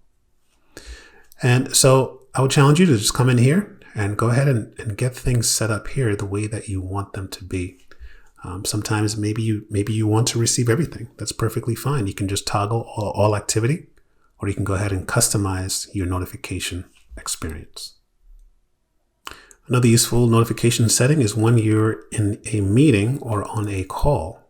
So I might want to go in here and choose one of these options. I don't want to be disturbed if I'm in a meeting or a call. So I can just go ahead and select mute there as well. So go ahead and click on your settings menu there and go ahead and establish your notification settings. And we'll come right back and we'll wrap up on our grand tutorial for today. Well, congratulations on completing our Office 365 Essentials course. We were able to take a look at some of the most popular apps in Office 365. Hopefully you enjoy the online experience. It's a great benefit to be able to access your Office applications from any browser as well. So congratulations on completing our course, and I look forward to seeing you in a future tutorial.